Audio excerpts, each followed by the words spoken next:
9 steps. That's how far the mightiest god in Norse mythology will walk after killing the creature that has haunted him since the world began.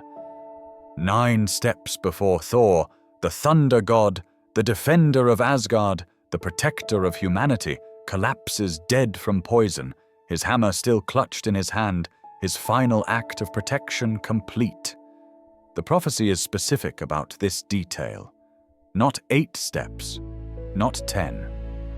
Precisely 9 paces across the burning plain of Ragnarök before the greatest warrior the 9 worlds have ever known falls to his knees and dies. But here's what makes this even more remarkable, more tragic, more fundamentally Thor. He knows. He has always known. The Völva, the seeress who prophesied the end of all things, told the gods exactly how they would die, centuries before Ragnarök would come. She described in perfect detail how Odin would be swallowed by the great wolf Fenrir, how Tyr and the hound Garmr would kill each other, how Thor would slay Jörmungandr, the world-serpent, and then take 9 poisoned steps before collapsing. The gods heard this prophecy. They understood their fates, and Thor, straightforward and honest to his core, accepted that this was how his story would end. So when he faces Jörmungandr for the final time at Ragnarök, when he brings Mjolnir down on the serpent's skull with all the force of 1,000 thunderstorms, when the venom sprays across his face and he feels the poison burning through his veins, he takes those 9 steps anyway. Not because he doesn't know what will happen, but because 9 steps away from the world-serpent's corpse is 9 steps closer to the future. 9 steps farther from the death and destruction, 9 steps toward the green world that will rise from the ashes after Ragnarök ends. He dies walking forward.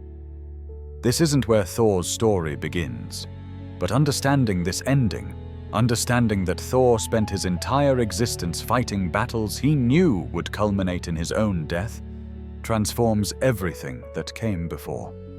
Every giant he faced, every monster he destroyed, every time he stood between chaos and order, between destruction and life, he was walking toward those final 9 steps. And he never hesitated. He never turned back. He never chose his own survival over protecting the realms and the people who needed him. Tonight, as you settle into comfort and let the day's tensions ease away, we're going to walk through Thor's greatest battles together. We'll witness the clash of hammer against stone, the roar of thunder splitting the heavens, the spray of blood across frozen ground. But more than that, we're going to understand why each battle mattered, why every swing of Mjolnir carried weight beyond its devastating physical impact. We're going to discover how the god the Vikings loved most wasn't the clever one or the wise one or even the strongest one, though Thor was remarkably strong. He was the one who stood his ground when everything was falling apart, the one who protected those who couldn't protect themselves, the one who knew how his story ended and fought anyway, because that's what protection means.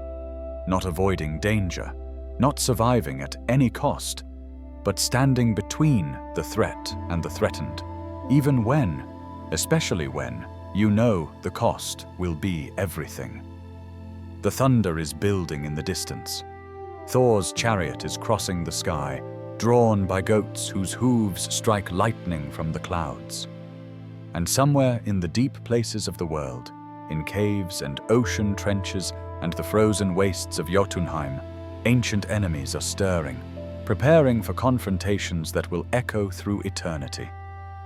The greatest battles are about to unfold, and by the time we reach those final 9 steps, you'll understand why Thor's story is ultimately about something far more profound than simple strength. It's about choosing to stand when you could run, about accepting the cost of doing what's right, even when that cost is everything you have, about walking forward, always forward, toward the future you're dying to protect. Let's begin. The Norse people who first told these stories understood something profound about heroism. They knew that the greatest warriors weren't the ones who sought glory or conquered for the sake of conquest. The greatest heroes were the ones who stood their ground when darkness came, who faced impossible odds not because they were certain of victory, but because there was no one else to stand in that place, no one else who could hold the line. Thor embodied this ideal so completely that he became not just a god to worship from a distance, but a companion in daily life, a presence felt in every thunderstorm, every challenge overcome through strength and determination. When lightning split the sky over Iceland or Norway or Sweden, farmers would pause in their work and nod knowingly.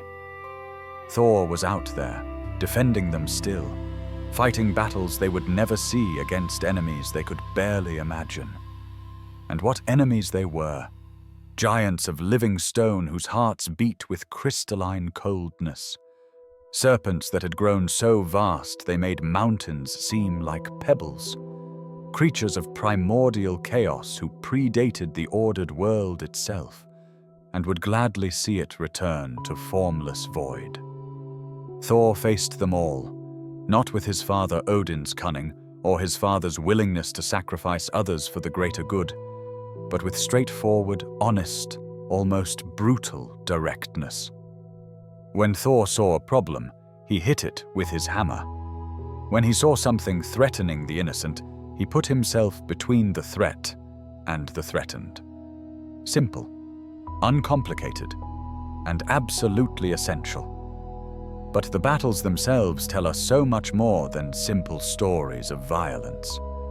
Each confrontation reveals layers of meaning, exposes truths about the Norse worldview, shows us what they valued and what they feared. The battle with Hrungnir teaches us about honor and challenges accepted even when the odds seem impossible. The encounter with Geirrod shows us about the dangers of trusting the wrong allies and the value of accepting help from unexpected sources. The fishing expedition with Hymir demonstrates that some battles aren't meant to be won yet, that timing matters, that prophecy and fate play their roles even when we struggle against them. And the final battle at Ragnarok proves that sometimes the greatest victory is simply doing what must be done, even when you know the cost, even when you understand you won't survive to see the world you're dying to protect. Let your breathing slow. Let the weight of the day slip away like water running off stone. We're going to journey together through these stories, and I promise you that by the time we reach the end, by the time Thor takes those final 9 steps before falling to the earth that his father shaped from the body of the first giant, you'll understand why this god of thunder, this protector of realms, this surprisingly straightforward deity in a pantheon full of tricksters and schemers became the most beloved figure in Norse mythology. You'll understand why farmers wore small hammers around their necks for protection. You'll understand why warriors invoked his name before battle. And you'll understand why, even now, more than 1,000 years after the last true worshipper offered a sacrifice to the thunder god, we still tell these stories, still feel that thrill when lightning cracks across the sky, still recognize in Thor something fundamental about what it means to stand firm when everything is falling apart. So settle deeper into your comfort. Let the modern world fade for a while. We're going back to a time when the cosmos was younger, when gods walked between the worlds, when giants plotted in their frozen halls and serpents coiled in the deepest oceans. We're going to witness battles that shook the foundations of reality itself. But more than that, we're going to understand why those battles mattered, why each swing of Mjolnir carried weight beyond its physical impact, why Thor's story is ultimately about something far more profound than simple strength. It's about protection. It's about standing your ground. It's about accepting the cost of doing what's right, even when that cost is everything you have. The thunder is rolling in the distance. Thor is riding across the sky, goat-drawn chariot rattling over clouds. And somewhere in the depths below, in places where sunlight never reaches, ancient enemies are stirring, preparing for confrontations that have been prophesied since the world began.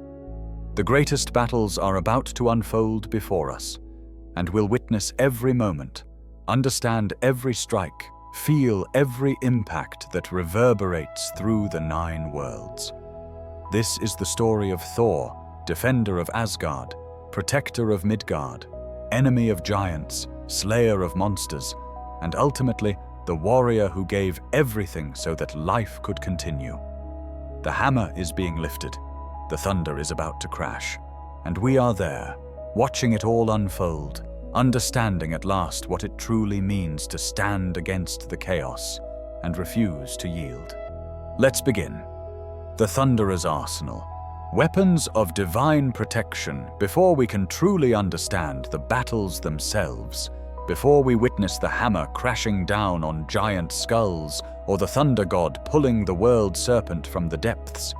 We need to understand the tools that made Thor who he was.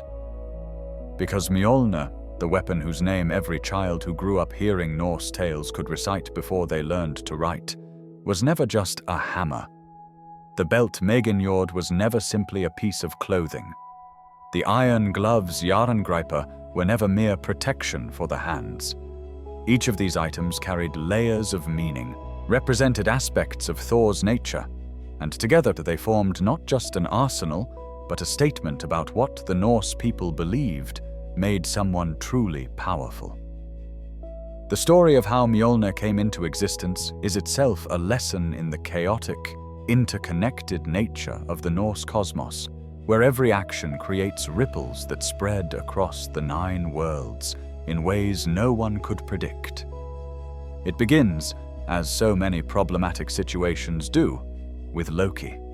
The trickster god, Odin's blood brother and occasional companion to Thor despite their vastly different temperaments, decided one day that it would be amusing to cut off all of Sif's golden hair while she slept. Sif, Thor's wife, whose hair was said to shimmer like fields of wheat under summer sun, woke to find herself completely bald. When Thor discovered what had happened, his rage was so intense that the sources tell us he grabbed Loki and began breaking every bone in the trickster's body, one by one, methodically, with the casual efficiency of someone who has broken many bones before and knows exactly how to make it hurt most. Loki, desperate and in agony, swore an oath that he would journey to Svartalfheim, the realm of the dwarves, and commission new hair for Sif that would be even more beautiful than what she'd lost. Hair that would grow from her scalp like real hair, but would be made of pure gold, magical, imperishable. Thor, somewhat mollified by this promise, released Loki to fulfill his oath. And here is where Loki's nature as a chaos agent becomes important, because he couldn't simply complete the task and return. That would be too straightforward, too boring for someone who lived to see what would happen if you pushed one thing against another and watched them collide. Loki traveled to Svartalfheim and found the sons of Ivaldi, dwarven craftsmen renowned throughout the cosmos for their skill. He commissioned the golden hair, yes, but then he wagered them that no other dwarven smiths could match their work. This challenge reached the ears of 2 brothers, Sindri and Brokkr, who took up the gauntlet. A competition was arranged. Each group would forge 3 items. Loki himself would judge which set was more impressive. If Sindri and Brokkr won, they could claim Loki's head as their prize. The sons of Ivaldi went first, and they were magnificent. They created the golden hair for Sif that would grow and behave like living hair. They forged Skidbladnir, a ship that could hold all the gods and their warriors yet fold up small enough to fit in a pocket. And they crafted Gungnir, the spear that would become Odin's signature weapon, a weapon that never missed its mark and around which the most binding oaths were sworn. Impressive work, certainly, But Sindri and Brokkr were not intimidated. Sindri did the actual smithing while Brokkr worked the bellows, and the first thing they created was Gullinbursti, a boar with bristles of pure gold that could run across sky and sea, faster than any horse, glowing bright enough to turn night into day. The second item was Draupnir, a golden arm ring that every 9th night would drip 8 new rings of equal weight and value, an endless source of wealth. And then they began the third item, the greatest of all their works. And this is where Loki made his most consequential intervention. As Sindri placed the materials in the forge and began shaping them, he gave Brokkr strict instructions not to stop working the bellows for even an instant, or the magic would fail. Loki, realizing that he might actually lose this wager, and with it his head, transformed himself into a fly and began biting Brokkr, trying to make him pause or flinch. Brokkr ignored the first bites to his arms, kept pumping despite the blood running down his skin. Loki bit him on the neck, and still Brokkr continued, jaw clenched, sweat mixing with blood. Finally, as Sindri was completing the work, Loki bit Brokkr on the eyelid, driving his fly teeth so deep that blood ran into Brokkr's eye, blinding him. For just one moment, Brokkr raised his hand to wipe the blood away, and in that instant, the bellows stopped. Sindri pulled the finished work from the forge. It was a hammer, simple in concept but radiating such power that the walls of the smithy seemed to vibrate in its presence. It was perfect in every way save one. The handle was noticeably, significantly shorter than it should have been, shortened by that single moment when the bellows stopped working. Sindri named it Mjolnir, which scholars have connected to words meaning grinder, or crusher, or possibly that which smashes, though its exact etymology remains debated. What wasn't debatable was its power. Both groups of dwarves brought their creations to Asgard to be judged. When the gods examined all 6 items, when they tested their properties and understood what each could do, there was really no contest. The ship, the spear, the boar, the ring, all were magnificent. But Mjolnir was something else entirely. Its powers were immediately clear and absolutely unprecedented. The hammer would never miss its target, no matter how skilled or unskilled the thrower. It would strike with such force that it could level mountains, shatter glaciers, crush any substance known to the cosmos. When thrown, it would always return to the hand of whoever wielded it, called back as if by invisible threads of fate itself. And most importantly, most vitally for what was to come, it could channel and focus Thor's own divine power over storms, could summon lightning and thunder, could make the very sky itself a weapon. The gods declared Sindri and Brokkr the winners. Loki, predictably, tried to flee rather than forfeit his head. Thor caught him easily and brought him back. But there was a twist. Loki argued, with the kind of silver-tongued sophistry he excelled at, that they had wagered for his head, but not his neck. They could take his head if they wanted, but they couldn't harm his neck to sever it. And how exactly did they propose to remove one without touching the other? The gods, bound by the exact wording of oaths as all beings were in that cosmos, had to acknowledge he had a point. Brokkr, frustrated but creative, sewed Loki's lips shut instead, which at least gave everyone a few days of peace and quiet before the trickster managed to remove the bindings.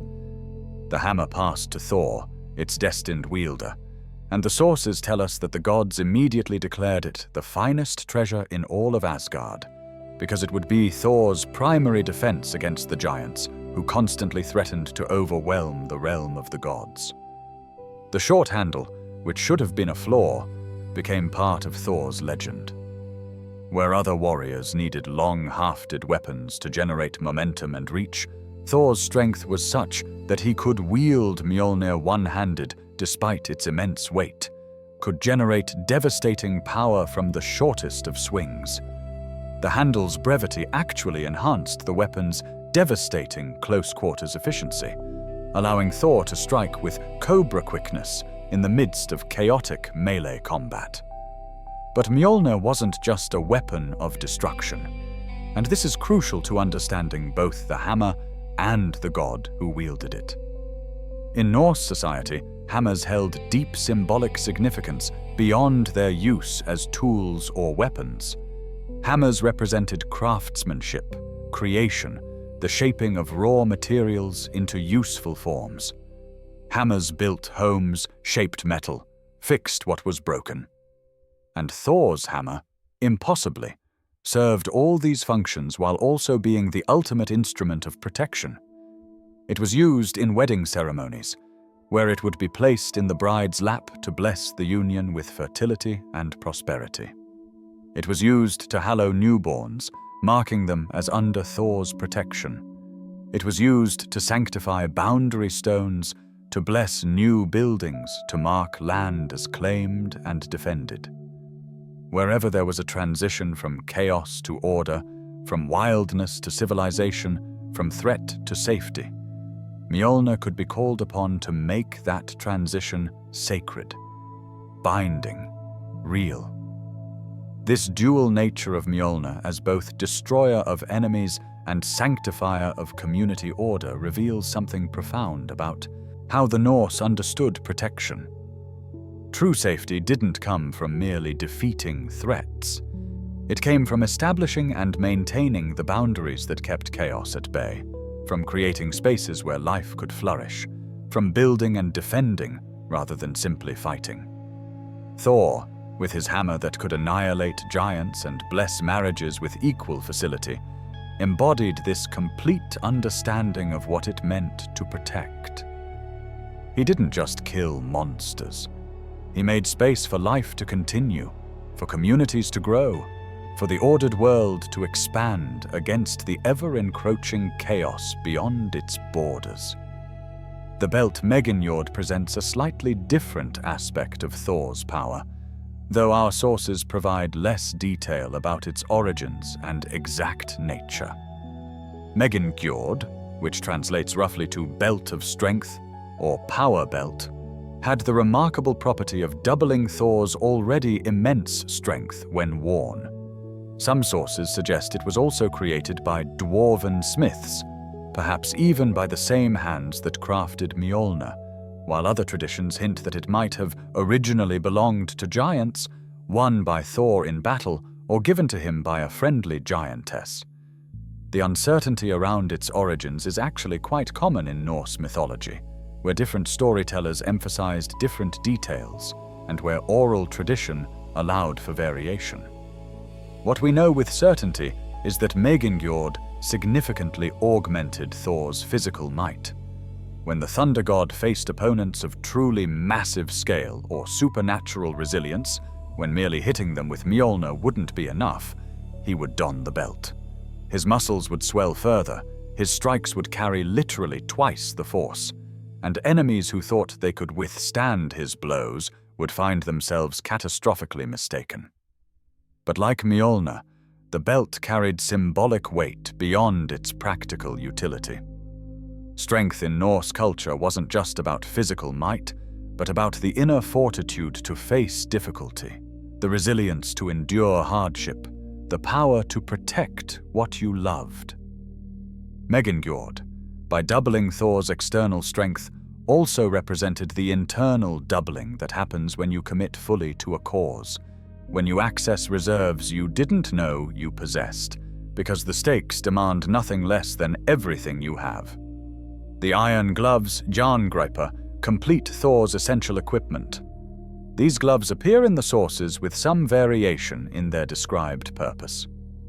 Snorri Sturluson's prose Edda, written in the 13th century in Christian Iceland, but drawing on much older oral traditions, suggests that Thor needed these gloves to properly grasp Mjolnir's handle, implying either that the hammer was red-hot to the touch, or that its surface was somehow too smooth or mystically charged to be held bare-handed.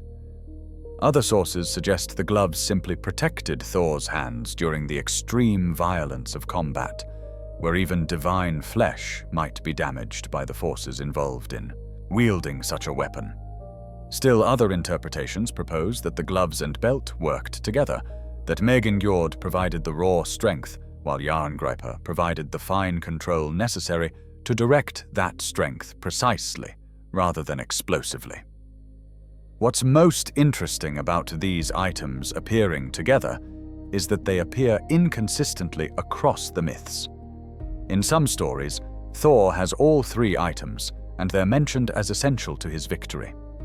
In other tales, he wields Mjolnir without reference to the belt or gloves, suggesting either that different storytellers had different traditions, or that Thor didn't need these items for every confrontation, only for the truly dangerous ones.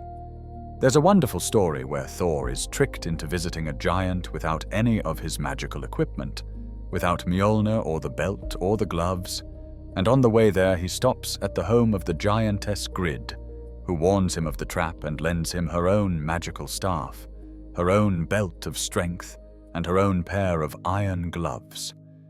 This suggests that these types of items weren't unique to Thor, but represented a category of magical equipment that enhanced the user's combat effectiveness, and that Thor simply possessed the finest examples of each type. The image of Thor fully equipped became iconic in Viking Age Scandinavia. Small amulets in the shape of Mjolnir have been found throughout regions where Norse culture held sway, from Iceland to Russia, from Greenland to the British Isles. These tiny hammers, worn around the neck on chains or leather cords, served multiple purposes. They marked the wearer as a follower of the old gods, particularly important during the centuries when Christianity was spreading through Scandinavia and political pressure mounted to convert. They served as protective talismans, calling on Thor's defensive power to shield the wearer from danger. They were used in oath-taking, where touching or grasping a Mjolnir pendant while speaking made the oath more binding, more sacred. And they were simply popular, fashionable in a way that tells us how deeply Thor's image had penetrated Norse popular culture. Everyone from wealthy jarls to common farmers, from warriors to craftsmen, from women to men to children, wore or carried these hammers.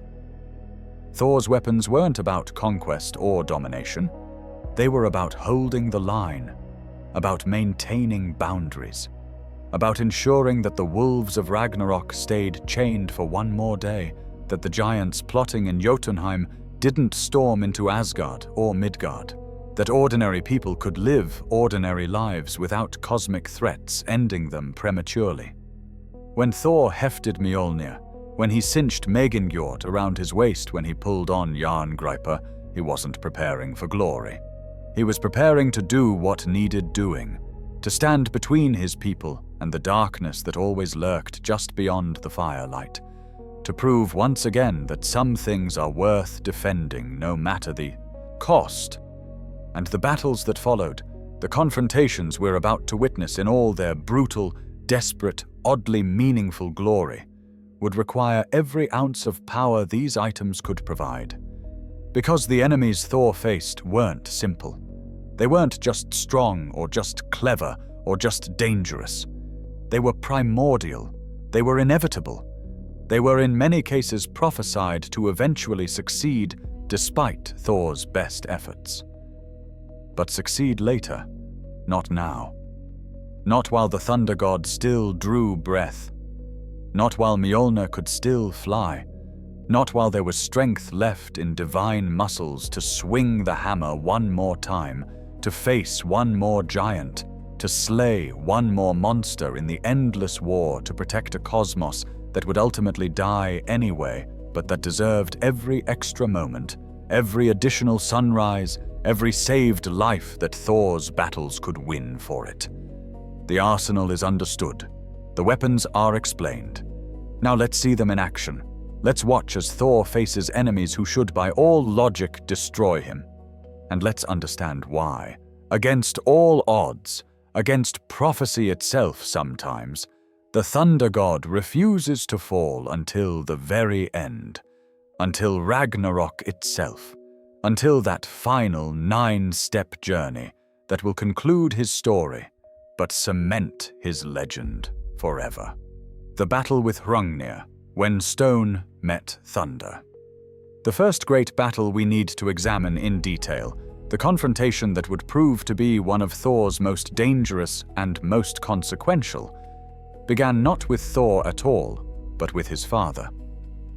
Odin, the All-Father, master of wisdom and magic, wandering god who sought knowledge with such desperate intensity that he had already sacrificed an eye for it, was traveling in his usual fashion through the 9 worlds when he arrived at Grjotunagardr, described in the sources as the frontier of Giant Land, the border region where the giants' territory began. There he encountered Hrungnir, described in every account as the strongest of all the giants, a being whose very name meant something like brawler or noisy one, whose head and heart were made entirely of stone. Odin, never one to avoid a potential confrontation or opportunity to demonstrate superiority, apparently made some boastful comment about his horse Sleipnir, the 8-legged steed that was itself the offspring of Loki in mare form and a giant's magical stallion. Odin claimed that no horse in all of Jotunheim could match Sleipnir's speed. Hrungnir, insulted by this challenge, immediately took the bait.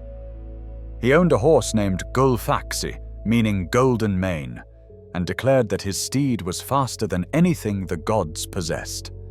A race was arranged then and there, with Odin wagering his head against Hrungnir's head that Sleipnir would prove superior.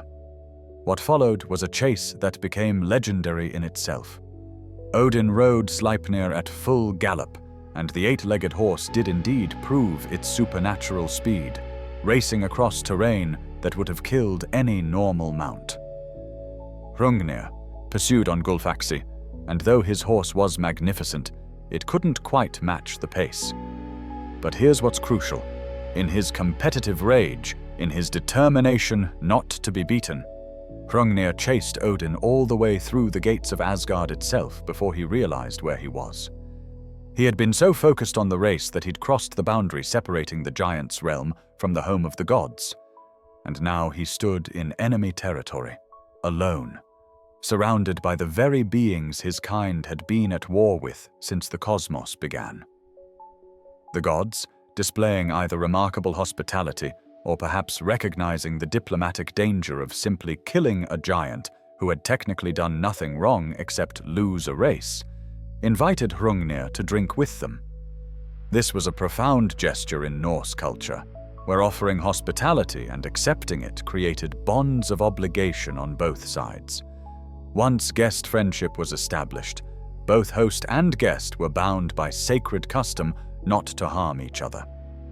So Hrungnir sat in Thor's own place at the feast table, and the gods served him the ale that had been prepared for the thunder god, and they all drank together with the careful politeness of people who know that war might begin again at any moment, but who were, for this evening at least, choosing peace.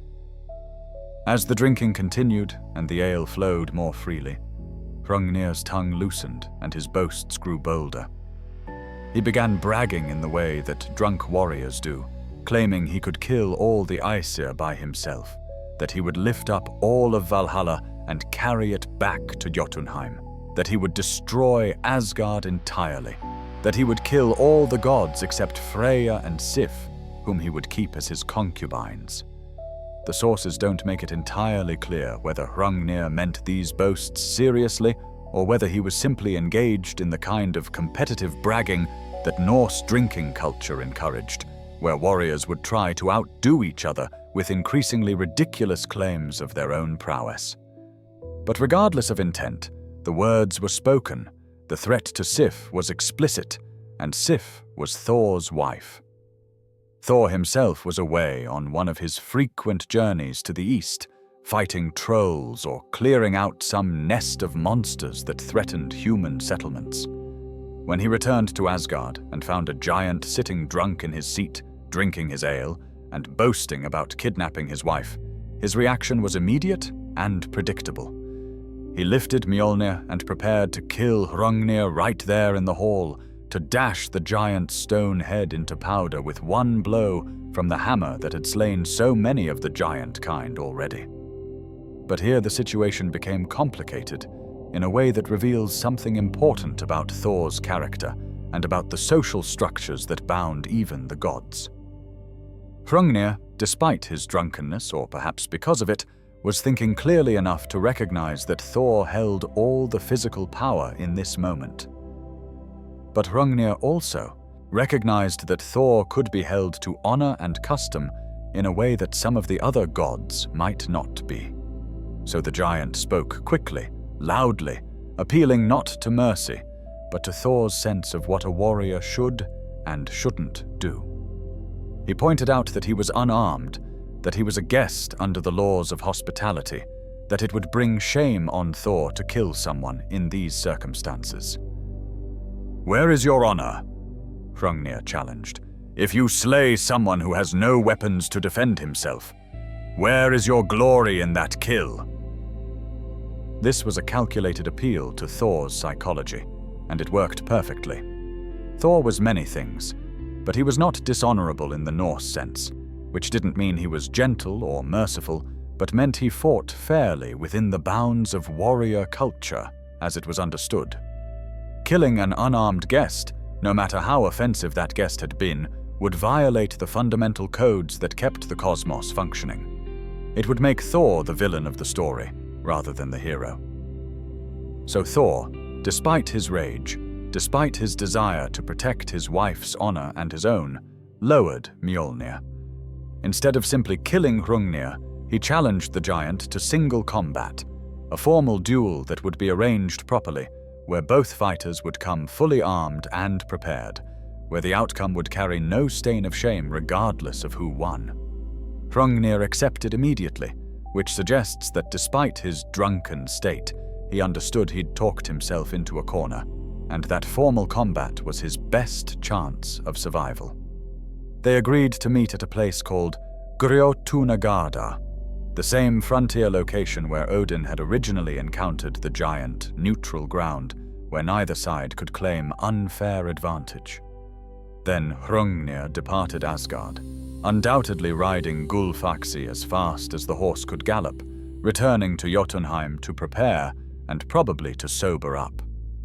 The giants, when they learned that Hrungnir would face Thor in single combat, recognized the danger immediately. Thor was the slayer of their kind, the one god who had killed more giants than perhaps all the other Aesir combined. Hrungnir might be the strongest of the giants, but Thor was Thor, wielder of Mjolnir, and he had never lost a fair fight. If Hrungnir fell, it would be a massive blow to giant prestige. More importantly, the giants worried that Thor might become so confident after this victory that he would attack other giants more aggressively, might push deeper into Jotunheim, might threaten their very existence in ways he hadn't before. So they decided to give Hrungnir every possible advantage. First, they crafted special equipment for him, a shield made of stone, a whetstone for a weapon, essentially a massive sharpening stone that would be wielded like a club. And they made sure his stone body was as hard and durable as their magic could make it. But then they went further, creating something that appears in several Norse sources as both terrifying and ultimately pathetic. Mukkkurkalfi, which translates roughly to mist calf or cloud calf, a giant made entirely of clay.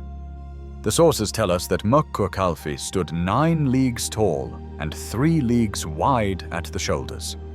To give a sense of scale, a league was roughly 3 miles, which would make this clay giant about 27 miles tall and 9 miles across us.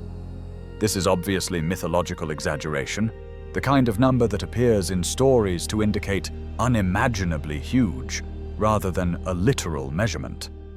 But the point stands. They created a giant specifically to fight alongside Hrungnir, a golem-like creature of truly colossal proportions. They couldn't find a heart of appropriate size for this massive form, so they gave it the heart of a mare, which the sources note left the clay giant both enormous and fundamentally cowardly, its courage inadequate for its physical size. When the appointed day arrived and Thor set out to meet his opponent, he brought his servant Thjalfi with him. Thjalfi was a remarkable human who had entered Thor's service through unusual circumstances involving the accidental death and resurrection of Thor's goats. But that's a story for another time. What matters is that Thjalfi was loyal, quick-thinking, and not easily intimidated by the supernatural. As they approached the dueling ground and saw the two giants waiting, Hrungnir standing proud with his stone shield held before him and his whetstone raised high, and Mökkurkalfi towering over everything like a malformed mountain, Thjalfi came up with a plan. He ran ahead to speak with Hrungnir, and through what the sources describe as cunning or trickery, Thjalfi told the giant that Thor planned to attack from underground, that the thunder god would tunnel through the earth and strike from below. This was a complete fabrication, but Hrungnir, nervous and perhaps remembering stories of Odin's craftiness, believed it. He placed his stone shield on the ground beneath his feet and stood on top of it, protecting himself from subterranean attack while leaving himself more vulnerable from the front. This was exactly what Thjalfi hoped to accomplish. What happened next occurred so quickly that some sources struggle to capture it in words, can only convey the chaos through fragmented images. Thunder. A massive thunder that wasn't quite sound, that hit more like physical force, shaking the ground and the sky simultaneously. Then Thor appeared, not from underground, but charging across the plain toward Hrungnir, his chariot drawn by Tangrisnir and Tangnjostr, his two enormous goats whose hooves struck sparks from the stones. Lightning played around the chariot. Thor's red beard seemed to crackle with electric fury. He stood in the chariot like a force of nature given form, Mjolnir already raised, already in mid-swing, even as the distance closed between them. Hrungnir, realizing his shield was in the wrong position, but unable to correct it in time, did the only thing he could. He hurled his whetstone at Thor with all the strength of the mightiest giant in all of Jotunheim. The stone flew like a meteor, spinning end over end, trailing stone dust. Simultaneously, Thor released Mjolnir. The hammer and the whetstone met in mid-air between the two combatants, and the impact was heard in all 9 worlds. The whetstone shattered into countless fragments. Many of these pieces flew away to become the whetstone deposits that can be found embedded in mountains throughout Scandinavia. But one large fragment, one jagged piece of stone, flew straight at Thor and embedded itself in his forehead, driving deep into the god's skull. But even with a massive piece of stone lodged in his head, even staggering from the impact and the pain, Thor's aim had been perfect. Mjolnir, unaffected by the collision with the whetstone, continued forward and struck Hrungnir directly in the head. The giant's stone skull, which should have been invulnerable, shattered like pottery. Hrungnir fell backward, dead before his massive body hit the ground, and one of his legs fell across Thor, pinning the thunder god to the earth. Meanwhile, Thjalfi had engaged Mökkurkalfi, and the result was almost anticlimactic. The clay giant, despite its colossal size, was clumsy and slow, and more importantly, it was terrified. The sight of Thor, the thunder, the violence of the combat, all of it was too much for its mare's heart. Thjalfi simply darted around, staying away from its clumsy attacks. And Mökkurkalfi apparently panicked so badly that the sources tell us it urinated in fear before Thjalfi managed to bring it crashing down, where it collapsed into a pile of wet clay that would never threaten anyone again. But Thor remained pinned under Hrungnir's leg, unable to free himself. This detail deserves our full attention because it reveals something profound about power and its limits. Thor, the strongest being in Asgard, the god whose might was legendary throughout the 9 worlds, couldn't lift the leg of a dead giant off his own body. The angle was wrong, or perhaps the leverage was impossible from his position, or maybe the battle had drained more from him than anyone realized. Whatever the reason, he was trapped. All the gods of Asgard came and tried to move the leg. Odin himself might have attempted it. The mightiest warriors of Valhalla, the Einherjar who died in battle and now feasted in the halls of the slain, they too came and strained against the stone limb. None of them could budge it, not even slightly. The leg might as well have been part of the bedrock of the world itself. Thor lay there, with a whetstone fragment lodged in his skull, unable to rise, for what must have felt like an eternity. Then Magni arrived, Thor's son, born to the giantess Jörmungandr. And here's something the Prose Edda specifically records, a detail so extraordinary that it demands we pause and truly consider its implications. Magni was 3 nights old. Not 3 years, not 3 months, not even 3 weeks. 3 nights, 72 hours of existence, maximum. A newborn infant who had barely opened his eyes, who hadn't learned to speak or walk or do any of the things infants eventually learn. And this child, this baby, walked up to the fallen giant and lifted the massive stone leg with one small hand, tossing it aside as if it were nothing more than a blanket, freeing his father effortlessly, while all the mightiest beings in creation had failed. The sources offer no explanation for how this is possible. They simply record it as fact, as something that happened, leaving us to wrestle with what it might mean. Some scholars interpret this as a statement about inherited divine essence, the idea that power doesn't develop gradually, but exists complete from the moment of birth, either present or absent. Others see it as mythological hyperbole, a way of establishing that Magni would become important to the continuation of Thor's legacy. Still others suggest it reflects beliefs about destiny and fate, that Magni was always meant to survive Ragnarök and inherit Mjolnir, and therefore his strength had to be present from the beginning. Whatever the explanation, the image is stark and unforgettable.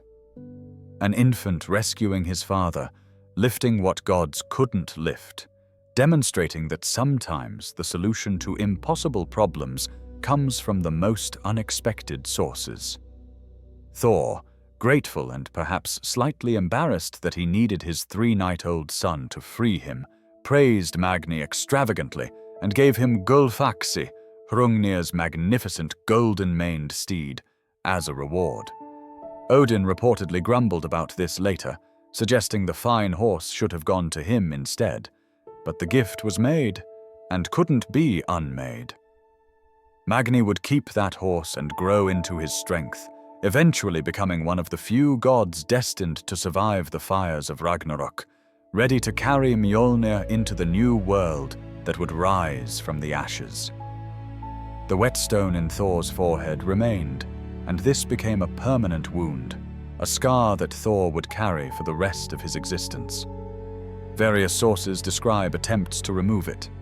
The most detailed account involves a seeress or völva named Groa, who was the wife of Aurvandil the Bold. Thor brought Groa to Asgard and asked her to use her magic to extract the stone. She began chanting spells, using techniques that were working, slowly working the stone loose. Thor, grateful and perhaps trying to repay her kindness, told her that he had recently carried her husband across the poisonous rivers in a basket, and that Aurvandil was safe and would soon be home. But one of Aurvandil's toes had frozen, so Thor had broken it off and tossed it into the sky, where it became a star. This should have been good news, and Groa was indeed happy to hear her husband survived. But she was so overcome with joy and relief that she forgot the spells she was chanting, forgot the words and rhythms needed to continue extracting the whetstone. The magic stopped working, and the stone remained lodged in Thor's skull. The sources tell us that thereafter it was considered taboo. a form of bad luck or disrespect, to throw wet stones across a floor in any dwelling, because doing so might cause the stone in Thor's head to move and cause him pain. This small detail reveals how deeply these myths were woven into daily life, how people structured their behavior around stories they believed, how the sacred and the mundane interlocked. So what does this battle teach us? What layers of meaning lie beneath the surface narrative of God versus giant, hammer versus stone? First, and most obviously, it establishes Thor's credentials as a warrior without peer.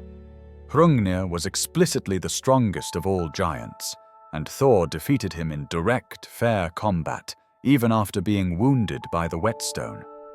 The giants themselves acknowledged this by creating Mökkurkalfi to help Hrungnir, by giving their champion every possible advantage, and it still wasn't enough. When Thor faces any opponent, even the mightiest enemy his foes can produce, the outcome is ultimately certain. The thunder god will triumph. But notice the complications, the ways the story refuses to be simple triumphalism. Thor wins, yes, but he pays a price.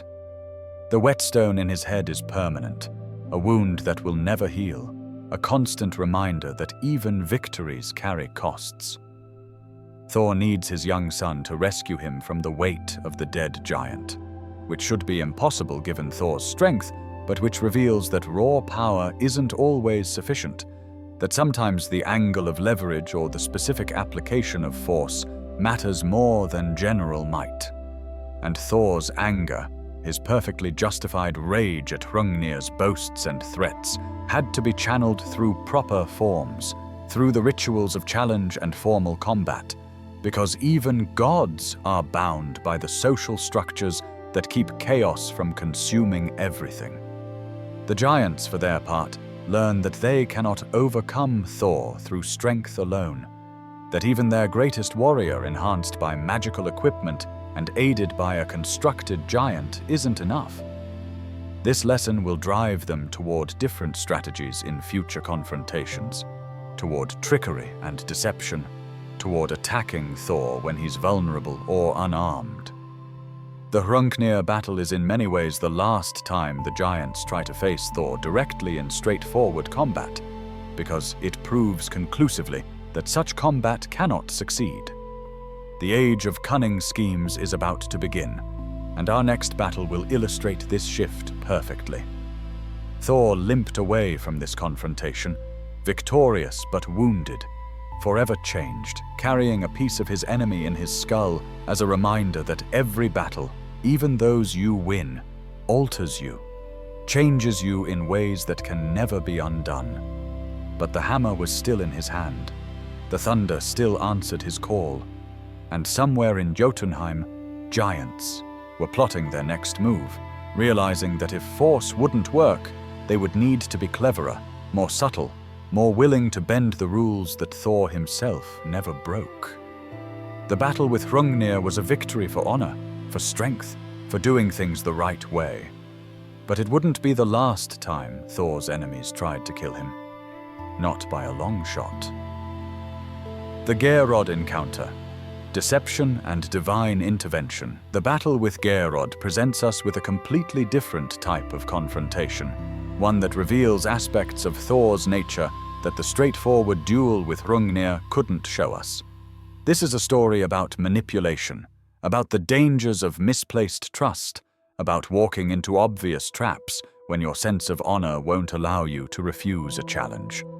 And crucially, it's a story about accepting help from unexpected sources, about the times when even the strongest warrior needs assistance to survive. It begins, once again, with Loki's remarkable talent for getting into situations that endanger everyone around him. Loki, flying around in the form of a falcon because transforming into birds was one of his favorite tricks, was exploring territory in or near Jotunheim when he was captured by a giant named Geirrödr.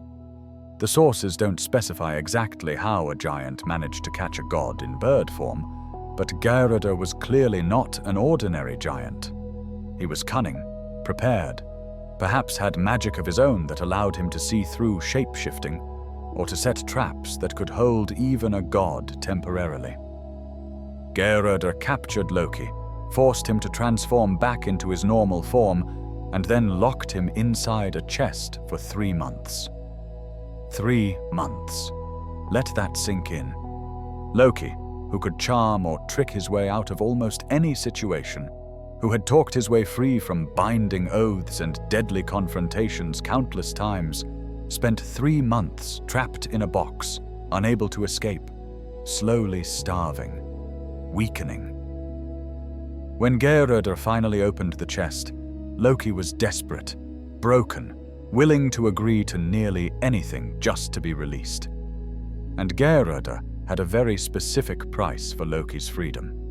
The giant wanted Thor to visit his home in Jotunheim, not for a friendly meeting, not for a negotiation. Geirrödr was explicit in his intention to kill the thunder god. But here was the trick.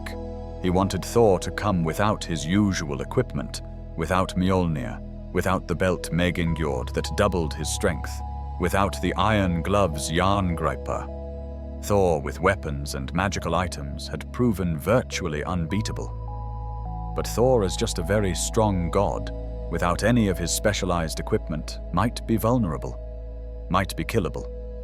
It was worth testing this hypothesis anyway, and Loki, broken by 3 months of imprisonment and starvation, agreed to lure Thor into this trap. Loki was nothing if not a skilled manipulator, and he knew Thor well enough to know which buttons to push. The trickster returned to Asgard and approached Thor with a story about visiting Geirrödr, claiming the giant had been friendly and hospitable to him, that Geirrödr wanted to meet Thor, that this would be a peaceful visit, a diplomatic mission of sorts. Loki specifically persuaded Thor to leave his weapons and magical items behind, perhaps arguing that bringing such powerful artifacts to a peaceful meeting would be insulting to their host, would imply a lack of trust, would violate guest friendship before it even began. The exact arguments Loki used aren't recorded, but they were effective. Thor agreed to visit Geirrödr without his usual equipment. The sources vary slightly on who accompanied Thor on this journey. Some tell us Loki came along, perhaps needing to ensure Thor actually walked into the trap. Others mention only Thjalfi, the young man who served as Thor's bond-servant after an earlier misadventure with magical goats. Either way, what matters is that as they traveled through increasingly harsh terrain toward Geirrödr's home at Geirrödagardar, they stopped for the night at the dwelling of a giantess named Grida. Now here's where something remarkable happens. Grida was the mother of one of Odin's sons, Vidar, which created a connection between her and the Aesir, a reason for sympathy toward the gods that most giants wouldn't share. When she saw Thor traveling without his usual weapons, she immediately grasped what was happening. She'd likely heard of Geirrödr's reputation, understood the kind of giant he was. She asked Thor where he was headed and why. When she learned about the visit to Geirrödr, she didn't mince words. Geirrödr, she told him, was a killer, treacherous and cruel, specializing in murdering anyone foolish enough to enter his hall unprepared. This was a trap, an obvious, deadly trap. And Thor, understanding now that he'd been deceived by Loki, faced a choice that reveals something essential about his character. He could turn back, return to Asgard, retrieve Mjolnir, his belt, his iron gloves, come back properly armed and turn this trap into a straightforward slaughter, the kind Thor excelled at. That would be the smart move, the safe move, the move that guaranteed survival and victory. Thor chose to go forward anyway. The sources don't tell us explicitly what Thor was thinking in this moment, but his choice reveals the kind of god he was. Turning back would have meant admitting he'd been tricked, would have meant letting Geirrödr's challenge go unanswered. For Thor, whose reputation rested on being reliable, on being the one who always showed up when threatened or called, retreat likely felt impossible. His sense of honor, woven into every action recorded about him throughout the myths, demanded that he continue forward. Pride played a role too, certainly. What god wants to be known as the one who was outsmarted by Loki and turned away from a fight? But Thor's choice wasn't pure stubbornness or blind pride. The pattern of his behavior across many myths suggests he understood something important. Refusing to face Geirrödr now would only encourage more giants to try similar tactics. If Thor could be deterred by trickery, if he could be made to back down through deception rather than force, then every clever giant in Jotunheim would start plotting their own traps. Better to walk into one trap and survive it than to let giants believe such traps would work. Better to demonstrate that even without Mjolnir, even unarmed and deceived, Thor remained too dangerous to challenge. And crucially, he wasn't so proud that he'd refuse help when it was offered. Gridr lent Thor 3 items. Her own staff, called Gridrvöllr, which was magically unbreakable and could extend or retract according to the user's needs. Her own belt of strength, which would serve the same function as Megingjöld, and her own pair of iron gloves, equally as powerful as Jörmungandr. Thus equipped with borrowed magic, with items that weren't his own, but would serve well enough, Thor continued toward Geirrödr's home with Loki and Thjalfi, ready to face whatever the giant had prepared for him. The first real danger came at the river Vimur, one of the 11 Elivagar rivers, ancient streams that existed before the world was fully formed, flowing from the spring Vergelmir in the roots of Yggdrasil. These weren't ordinary rivers. They carried primordial power, dangerous magic, and crossing them was hazardous under the best conditions. As Thor and his companions began wading across, the water suddenly started rising, swelling with unnatural speed, threatening to sweep them away. The current pulled at their legs, then their waists, then higher still. Loki grabbed onto Thor's belt to avoid being carried away. Thjalfi held onto Thor as well. Thor, realizing this was no natural flood, looked upstream through the churning water and saw one of Geirrödr's daughters, a giantess named Gjalp, standing in the river with one leg on each bank, urinating into the water. This was the source of the unnatural swelling. She was using her body as a living dam, and her own fluids as a magical force to create the flood that would drown them before they even reached her father's home. Thor's response was immediate and pragmatic.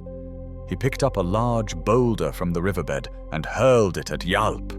The sources tell us he shouted as he threw, declaring, "A river should be damned at its source." The stone struck the giantess, breaking her stance, stopping the magical flood at least temporarily. But Thor and his companions were still in danger, still being swept toward the sea by the current. Thor saw a rowan tree growing from the riverbank and grabbed onto it, using it as an anchor to pull himself and the others out of the water. The sources tell us this is why rowan trees became known as Thor's deliverance, why they were planted near homes for protection, and why breaking or uprooting a rowan was considered deeply unlucky. Having survived the river, the group continued to Geirrödr and entered the giant's hall. They were shown to a side chamber that contained only a single chair, which immediately raised Thor's suspicions. What kind of hospitality features a room with one chair for 3 guests? But Thor sat in the chair anyway, perhaps to see what would happen, perhaps because he was genuinely tired from the river crossing. Thjalfi and Loki remained standing, watching carefully. As soon as Thor settled into the chair, it began rising toward the ceiling. The roof of the chamber was coming closer and closer, and it became clear that the plan was to crush Thor between the chair and the rafters, killing him through pressure without ever actually fighting him directly. Thor, realizing the danger, took Gridr's staff and braced it against a roof beam, then pushed down with all his supernatural strength, fighting against whatever magic or mechanism was lifting the chair.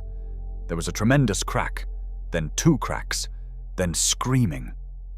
When Thor looked down beneath the chair, he saw Gjálp and another of Geirrödr's daughters, Greip, who had been hiding underneath, using their strength to lift the chair toward the ceiling. Thor's counterforce had broken their backs, and they died there beneath him, crushed by their own trap turned against them. Thor stood from the chair, now standing on the bodies of two dead giantesses, and prepared for whatever would come next.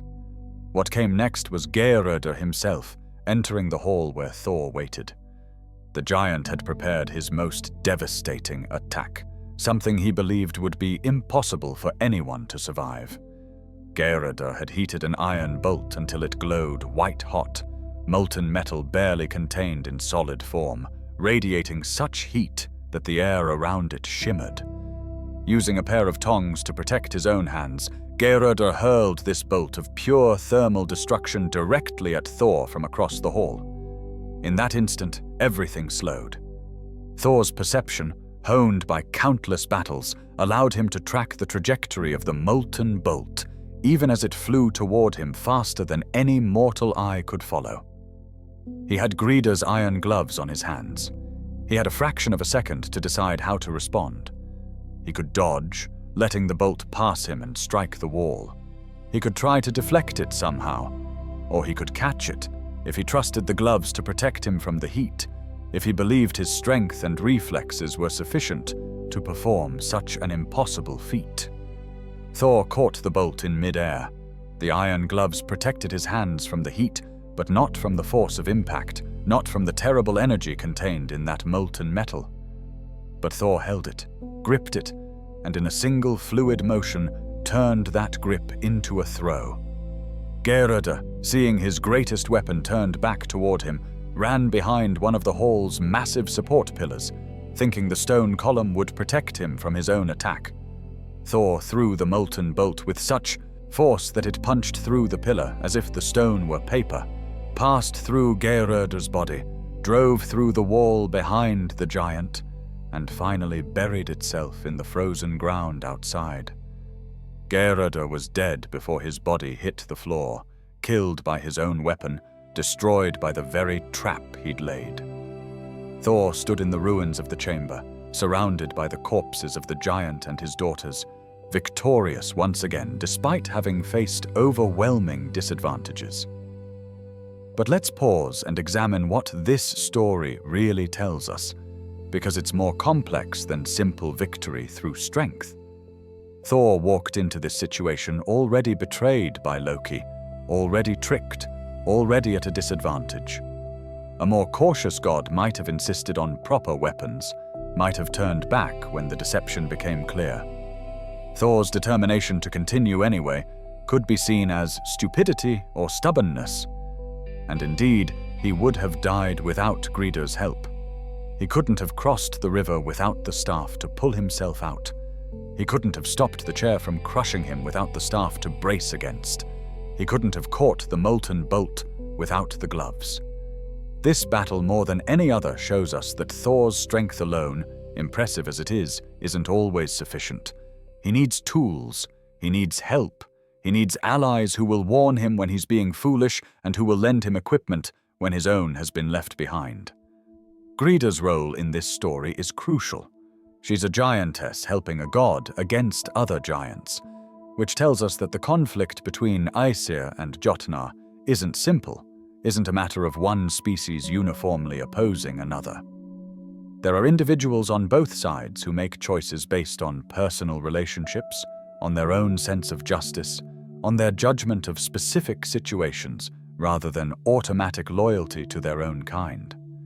The story also teaches us about different types of combat, different kinds of danger.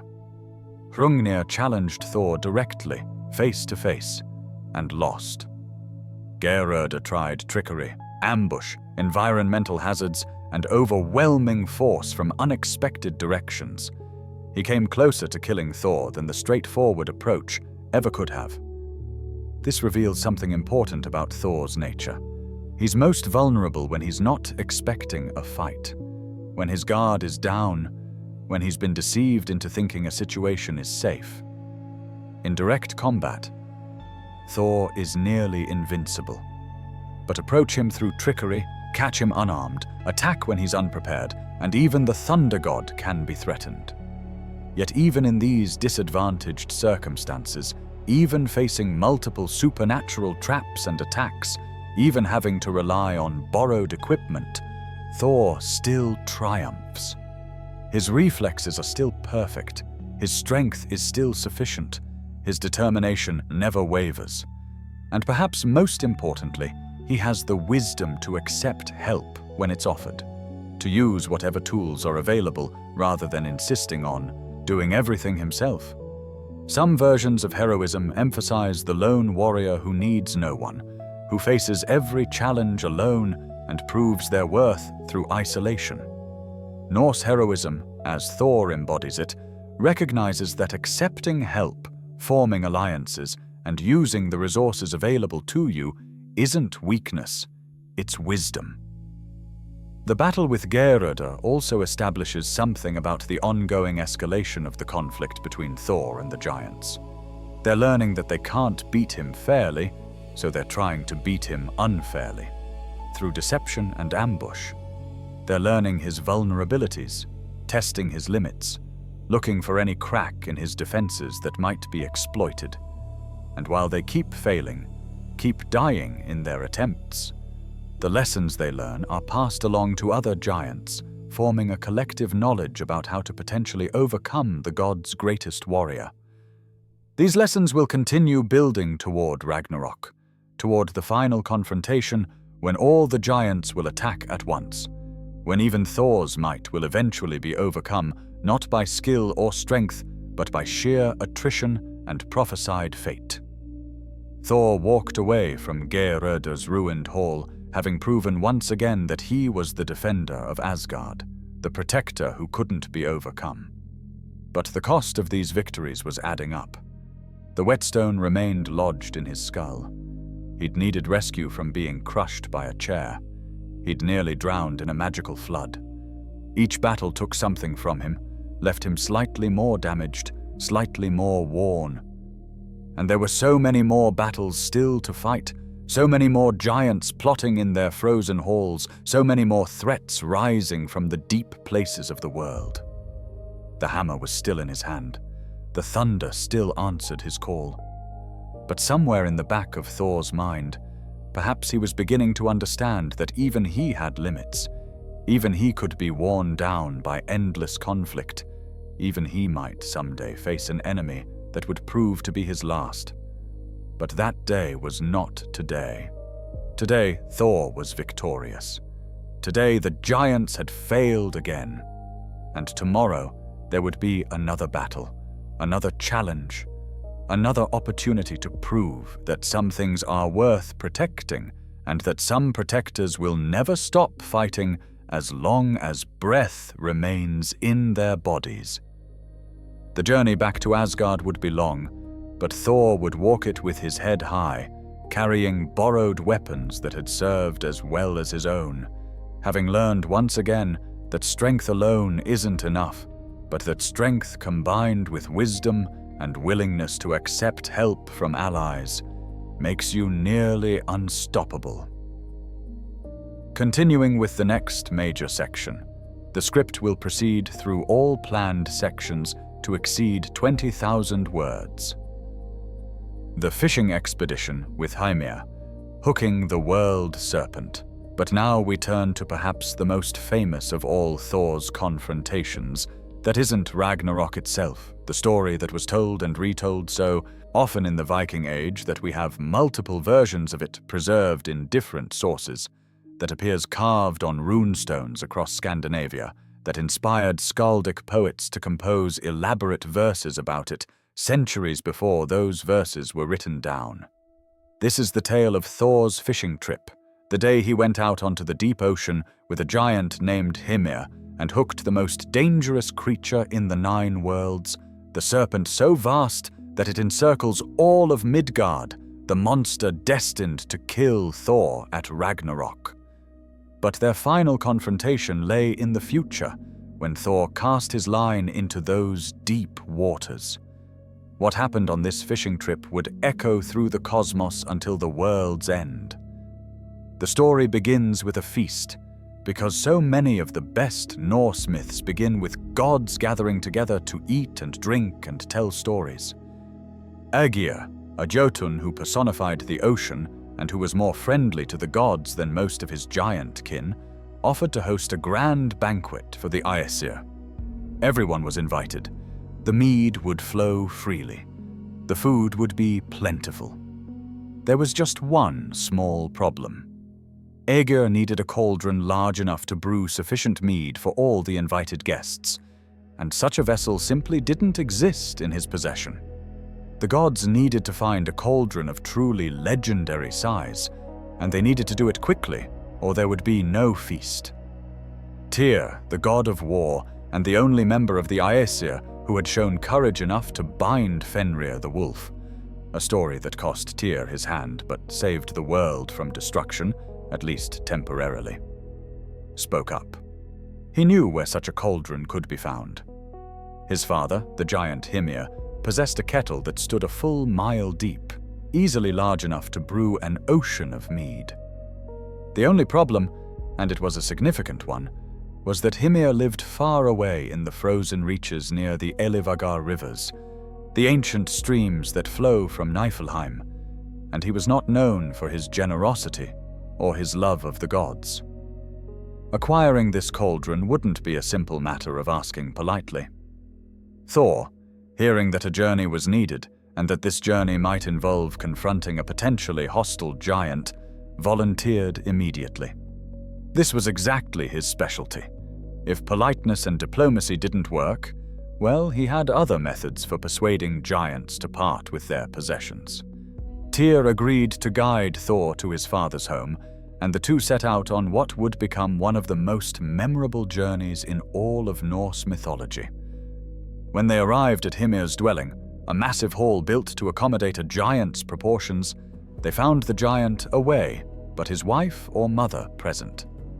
The sources are unclear about this woman's exact relationship to Hymir, with different manuscripts providing different details.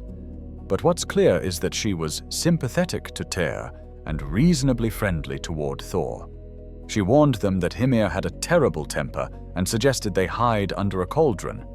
Yes, under a cauldron, not in it, which gives you some sense of scale, until the giant had time to adjust to the idea of unexpected guests. When Hymir returned from wherever he'd been and discovered that two gods were visiting his hall, his reaction was complex. The sources describe frost falling from his beard and his eyebrows freezing in anger, but he was also bound by the laws of hospitality. Once Tyr's guide woman revealed that Thor and Tyr were present, once the introductions had been made formally, Hymir couldn't simply attack them or throw them out. He had to offer them food and shelter for the night, even though he was clearly displeased by their presence. The text tells us that his stare was so cold and hostile that it shattered pillars in his own hall, that 8 cauldrons hanging from a ceiling beam fell down, and that only one of these cauldrons survived the fall unbroken. This was the kettle the gods needed, and the dramatic circumstances of its survival likely suggested to everyone present that fate had a hand in these events. Hymir slaughtered 3 oxen to feed his guests for the evening. It should have been more than sufficient. But Thor, whose appetite was legendary, who could eat and drink more than entire armies when he was hungry, consumed 2 entire oxen by himself in a single sitting.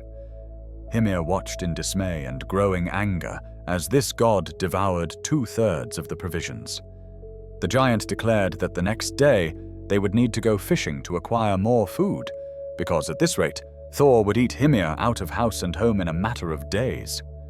Thor agreed enthusiastically. He loved fishing. He loved being out on the water. And more importantly, he had an idea about what he might try to catch. The next morning, Thor asked Hymir what they should use for bait.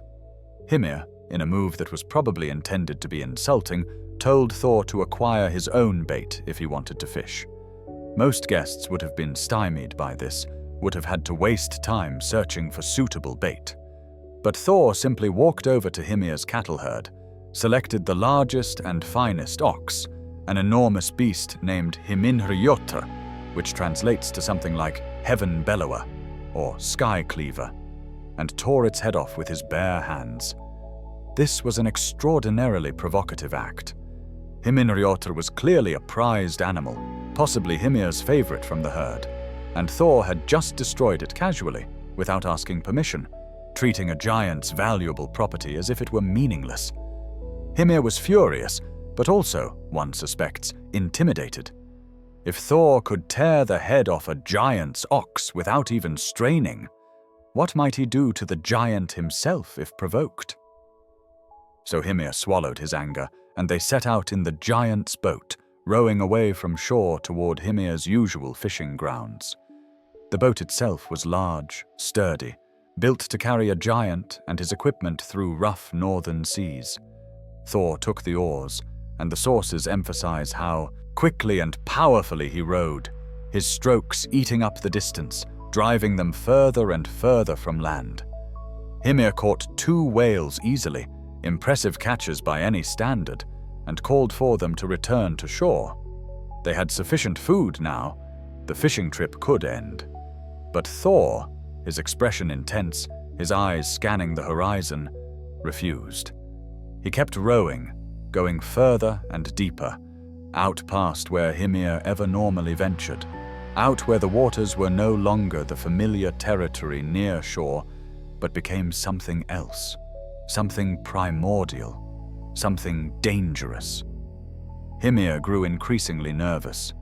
He warned Thor that they were entering dangerous waters, that the Midgard serpent lurked in these depths, that no one should fish here if they valued their lives. And Thor, perhaps revealing his true intention for the first time, smiled. This was exactly where he wanted to be. This was exactly what he'd planned all along. He'd agreed to this fishing trip specifically to hunt the world-serpent, to confront the creature that prophecy said would be his doom, to test himself against the most dangerous being in all the oceans. Thor prepared his line carefully. He used the head of Himynhrjotr as bait, letting the ox's head sink down on a hook that was itself massive, forged specially for catching creatures of supernatural size. The line was immensely strong, braided from cords that could hold tons of weight, could handle forces that would snap any ordinary rope. Thor dropped the line into the water and let it sink, down through the cold layers, down past where sunlight penetrated, down into the absolute darkness of the abyss where ancient things lived their whole lives, never seeing the surface. And then they waited. The boat rocked gently on the swells. Hymir sat rigid with tension, watching the water, clearly terrified of what might happen. Thor held the line loosely, feeling the way it moved, sensing through the subtle vibrations what was happening far below. Minutes passed. The only sounds were the creaking of the boat, the splash of small waves against its hull, the distant cries of seabirds. Then the line went taut, not the gentle tug of a fish taking the bait, but a massive, powerful pull that would have ripped the line from an ordinary person's hands, that nearly pulled Thor himself forward out of the boat. Jörmungandr had taken the bait. What followed was a struggle that defied ordinary description, that the skaldic poets who later wrote about it strained their command of language to capture.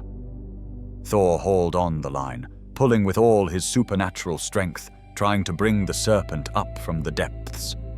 Jörmungandr resisted, fighting against the hook, diving deeper, trying to break free. The line creaked and groaned with the tension.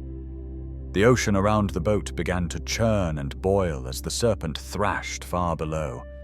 Massive waves formed from nothing, crashing over the boat, soaking both Thor and Hymir. The sky darkened. Thunder rolled even though Thor wasn't deliberately summoning it, the cosmic significance of this confrontation somehow calling forth storm conditions without any conscious intent. Thor's feet, planted on the boat's floor, pressed down so hard with such incredible force that they broke through the planking, punched through the bottom of the boat entirely and found purchase on the ocean floor itself. Thor was literally standing on the seabed while the boat rested on the surface, his legs extending down through impossible depths, his divine nature allowing him to exist partially in two places at once, to anchor himself with geological stability while still being functionally in the boat. He pulled harder, hauling the line hand over hand, drawing Jörmungandr up from its ancient rest, forcing the serpent toward a confrontation it had not chosen, had perhaps been trying to avoid. And then the serpent's head broke the surface. Imagine this moment. Try to picture what Thor and Hymir saw. A head the size of a small island, covered in scales that looked like cliff faces, with eyes that could easily swallow the boat whole, with fangs dripping venom that hissed and steamed when it hit the salt water.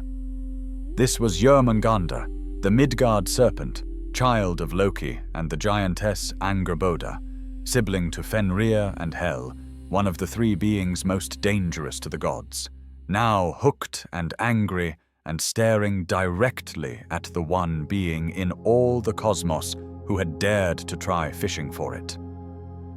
Thor and the serpent's gazes met. In that moment, something passed between them, some recognition, some understanding. They both knew this wasn't their destined confrontation, that this battle was premature, that fate had decreed they would meet again at Ragnarok when the world ended, and when their final duel would result in both their deaths.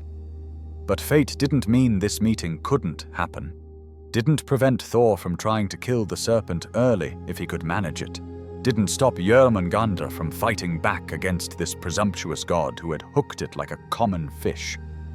Jörmungandr opened its mouth and sprayed venom, not at Thor directly, but into the air, creating a cloud of poison that spread across the water. Thor, understanding the danger, shifted his position, keeping the wind at his back so the venom would blow away from him. He reached for Mjolnir, preparing to deliver the killing blow that would end this threat here and now, that would prevent the serpent from ever reaching Ragnarok, that would change the entire course of fate if it succeeded. The hammer was in his hand. The serpent was before him, vulnerable, unable to escape while the hook held it. Thor raised Mjolnir high, channeling his power into it, preparing to strike with sufficient force to shatter even the world-serpent's skull. And in that instant, Hymir, who had been watching all this with mounting horror, who understood what the prophecies said about Jörmungandr, who perhaps believed that some things should not be killed out of their proper time, or who simply was too terrified to allow this battle to continue, did something that would alter the course of history. He pulled a knife from his belt and cut Thor's fishing line. The cord parted with a sharp snap, and instantly the tension released. The hook came free from Jörmungandr's mouth. The serpent, freed, sank immediately back into the depths, disappearing into the darkness with a speed that seemed impossible for something so massive. Huge whirlpools formed where it had been, the water rushing in to fill the void left by its body, and the boat spun wildly, nearly capsizing from the turbulence. Thor, in rage and frustration, turned on Hymir. The sources vary on exactly what happened next. Some say Thor struck the giant with his fist, sending Hymir overboard into the freezing water. Others claim Thor actually threw Mjolnir at the sinking serpent, that the hammer struck Jörmungandr's head even as it descended, delivering a tremendous blow that wounded but did not kill the monster. Still others suggest Thor simply shouted his fury at Hymir, that his anger was so intense that the giant willingly jumped overboard just to escape it. What's consistent across all versions is that Thor had come within moments of killing the world-serpent ahead of schedule, of potentially preventing Ragnarok, or at least significantly altering it, and Hymir's fear or caution or adherence to fate had prevented this from happening. The boat, now taking on water from where Thor's feet had broken through its bottom, was sinking. Thor grabbed the two whales Hymir had caught, apparently also seized the giant himself, though Hymir's ultimate fate is unclear in most versions, and began wading back to shore. The water was incredibly deep, but Thor simply walked along the ocean floor, carrying boat and catch and possibly giant all together, emerging onto the beach without apparent strain, despite the immense weight and distance involved. When they returned to Hymir's hall, the issue of the cauldron came up again. Thor needed to take it back to Erger so the feast could happen, but Hymir was even less inclined to part with his kettle now that Thor had destroyed his best ox and nearly gotten him killed by the world-serpent. Hymir challenged Thor to prove his strength by breaking a crystal goblet that the giant valued highly. If Thor could shatter this cup, Hymir would acknowledge his power and yield the cauldron. If Thor failed, he would have to leave empty-handed. Thor threw the goblet against a stone pillar with all his strength. The crystal bounced off harmlessly, completely undamaged. He tried again, harder, and again the goblet survived without even a scratch. This was obviously a magical cup, protected by enchantments that made it essentially indestructible. But Thor had allies. Tyr's mother, or perhaps another woman in Hymir's household, whispered advice: throw the cup at Hymir's head, because the giant's skull was harder than any stone in the hall. Thor did exactly this, hurling the crystal goblet with perfect aim directly at Hymir's forehead. The cup shattered into countless pieces. Hymir's head was unharmed. The giant acknowledged defeat and told them they could take the cauldron.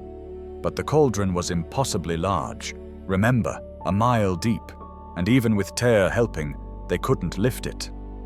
Finally, Thor simply put the enormous kettle on his head like a hat, with its rim resting on his shoulders and its bottom extending far above him, and carried it away, walking back to Asgard with a cauldron that should have required an army to transport, let alone one god. Hymir and a group of giants pursued them, unwilling to let such a treasure go without a fight. But Thor turned, and in one of the briefest battles in the sources, simply killed all of them with Mjolnir, ending the pursuit in moments. So what does this epic fishing expedition teach us? What layers of meaning exist beneath the surface story of God versus serpent, hook versus scales, hammer versus fate? First and most obviously, it establishes the relationship between Thor and Jörmungandr as intensely personal, as a rivalry that goes beyond mere god versus monster. They have met before Ragnarok, have faced each other directly, and both have chosen not to kill the other when they might have. Jörmungandr could presumably have tried to eat the boat and everyone in it, but focused instead on escaping the hook. There's almost a sense of respect between them, or if not respect, at least recognition of each other as worthy opponents in a struggle that will only truly end when both are dead. The story also reveals Thor's willingness to take enormous risks in service of his protective role.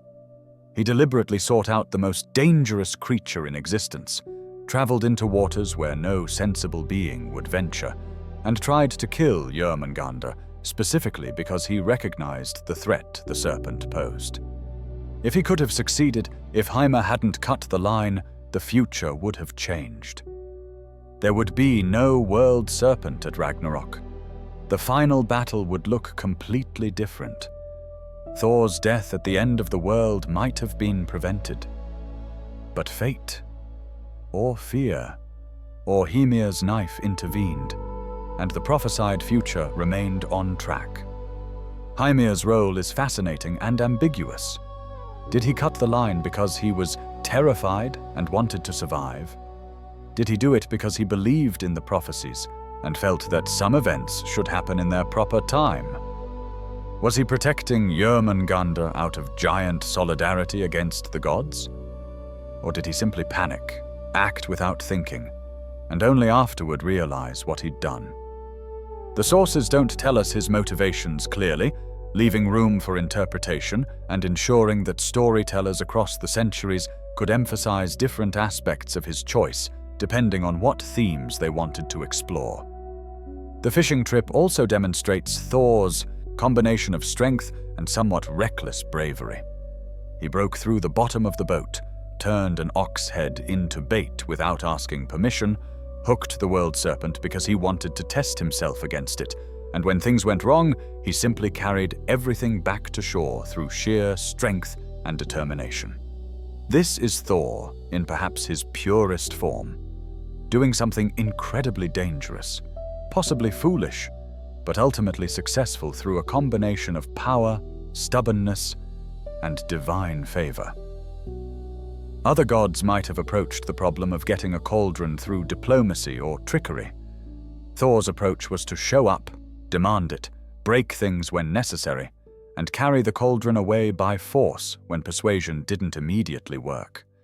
Yet beneath the violence and the bravado, there's something almost sad about this story. Thor had his chance to kill Jörmungandr, to prevent his own prophesied death, to save himself and possibly change the world's fate. And he was prevented from doing so by forces beyond his control, by someone else's decision, by a single cut of a knife at the wrong moment. All his strength, all his courage, all his determination weren't enough to overcome this one instant of intervention. The hammer was ready, the serpent was vulnerable, and still, fate reasserted itself, ensuring that the final confrontation would happen later, would happen at Ragnarok, would result in both their deaths as had been foretold since before Thor was born. As Thor walked back to Asgard with the massive cauldron on his shoulders, having provided for the feast, having proven himself against the world-serpent even if he didn't kill it, having once again demonstrated why he was the gods' greatest defender, perhaps he understood that some battles can't be won early, that some confrontations have to happen in their proper time. The serpent would be waiting at world's end. They would meet again.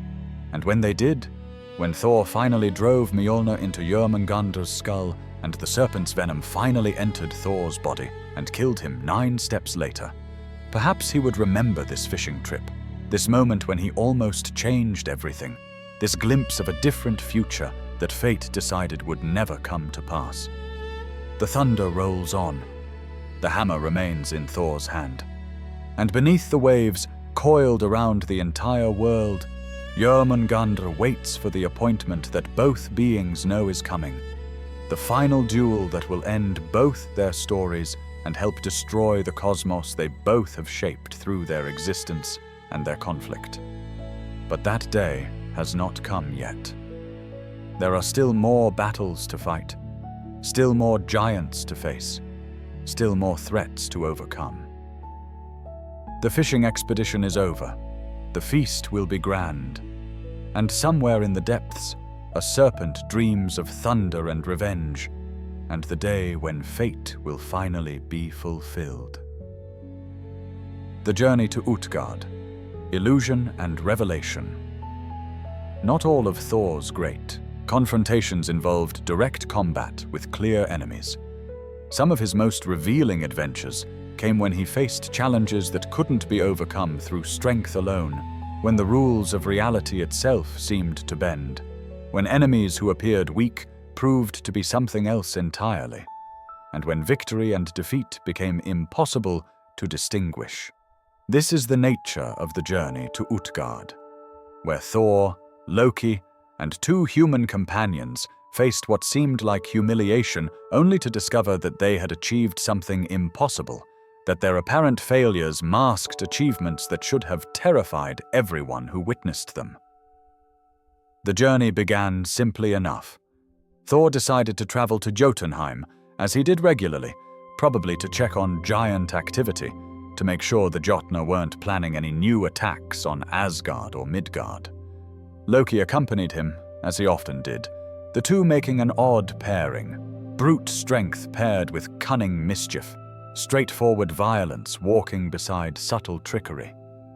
They traveled in Thor's goat-drawn chariot, pulled by Tangrisnir and Tangnjosta, whose hooves struck thunder from the roads they passed over. As evening approached, they stopped at a farm to ask for lodging for the night. The farmer and his family, presumably recognizing Thor, though the sources aren't explicit about this, offered hospitality immediately despite being poor, despite having limited food to share. Thor, seeing their poverty, made an extraordinary offer. He slaughtered his 2 goats, skinned them, and told the family to cook the meat and eat their fill. They would have plenty for everyone. But Thor gave one strict instruction. All the bones must be left intact and placed on the goat skins. They could eat all the meat they wanted, but the bones must not be broken. The family cooked the goats, and everyone ate. But Thialfi, the farmer's son, driven by hunger or curiosity or simply disobedience, took one of the thigh bones and cracked it open with a knife to eat the marrow inside. He thought no one would notice, thought one broken bone among dozens wouldn't matter. When the meal was finished, Thor took his hammer Mjolnir and struck the goat skins with it, speaking words that resurrected the goats. Tangrisna and Tangnjosta stood up whole and alive again, except that one of them was limping badly, permanently injured by the broken bone. Thor's rage was immediate and terrifying. Thunder crashed. Lightning lit up the farmhouse. The god's eyes blazed, and his hands tightened on Mjolnir's handle as if he was about to begin destroying everyone in the room. The farmer's family fell to their knees begging for mercy, offering everything they owned, their lives if necessary, anything to appease the furious god. Finally, Thor's anger abated, perhaps because he recognized genuine remorse, perhaps because he valued the hospitality they'd shown. He accepted Thialfi and his sister Röskva as compensation, taking them into his service, where they would remain for the rest of their lives. Thus Thor gained 2 human companions who would be with him for many of his adventures going forward. The group, now 4 in number, continued toward Jotunheim. Eventually they reached the borders of that realm and found a massive forest. As night fell, they searched for shelter and found what appeared to be a large hall with an opening at one end. They entered and settled in for the night. But in the middle of the night, terrible rumbling and shaking woke them. The earth trembled. The building shook. Strange noises echoed from outside. They moved deeper into the hall, found a side chamber, and huddled there until morning, with Thor standing guard at the entrance with Mjolnir ready, expecting giants to attack at any moment. When dawn came, they emerged and discovered something strange. The hall they'd slept in was actually a glove, an enormous glove, and the side chamber they'd sheltered in was the thumb. The shaking and rumbling had been snoring. They looked around and saw a giant of truly colossal proportions lying nearby, just waking up. This was Skryma, whose name meant something like big bloke or boaster, and he was massive even by giant standards. Skryma was surprisingly friendly, or at least not immediately hostile. He asked what they were doing in his glove and where they were headed. When Thor explained they were traveling to Utgard, Skryma offered to accompany them and to carry their food bag along with his own. Thor agreed, and Skryma took their provisions, put them in his own sack, tied it up, and slung it over his shoulder. They set off walking, with Skryma taking enormous strides that the others had to jog to match. That evening, Skryma said he was too tired to stay up, that he would sleep, and they should eat from the food bag if they got hungry. Then he lay down and immediately fell asleep, snoring so loudly that the trees shook. Thor approached the food bag and tried to open it, but he couldn't loosen the knots. He pulled harder, using more strength, then even more strength, straining with all his divine might, and still the knots wouldn't budge. The bag remained completely sealed, and they had no food. Thor, frustrated and angry at being unable to perform this simple task, decided to wake Skrymir. He took Mjolnir and struck the giant on the head with enough force to crush boulders. Skrymir stirred slightly and mumbled, "Did a leaf just fall on me?" Then he went back to sleep. Thor, amazed and disturbed, returned to his spot. Later, when the snoring had become unbearable, Thor struck Skrymir's head again, this time with significantly more force. The giant woke briefly and asked, Did an acorn just fall from a tree and hit me?" Then he returned to sleep. In the deepest part of the night, Thor struck one final time, hitting so hard that Mjolnir sank into Skrymir's head up to the handle. Skrymir sat up and brushed at his forehead, commenting that some bird must have dropped a twig on him, then went back to sleep once more. In the morning, Skrymir departed, telling them that Utgard wasn't far, that they should continue in that direction, but warning them that the giants in Utgard were much larger than he was, that they shouldn't go around boasting if they wanted to be treated well. Then he left, and Thor felt a mixture of relief and unease. If Skrymir, who could withstand Mjolnir's blows without even noticing them, was considered small by the standards of Utgard, what kind of beings were they about to meet? They reached Utgard, which was more fortress than city, with walls so high they had to crane their necks back to see the top. The main gate was barred, but they found spaces between the bars wide enough to squeeze through, suggesting they were much smaller than the intended inhabitants. Inside, they found a massive hall filled with giants, and sitting on a throne at the far end was Utgarda Loki, the king of this realm. Note that this Loki is not the trickster god, but a different being entirely, a giant whose name means Loki of the Outer Places, or Loki of Utgard. Utgarda Loki greeted them with what seemed like courtesy, but carried undertones of mockery.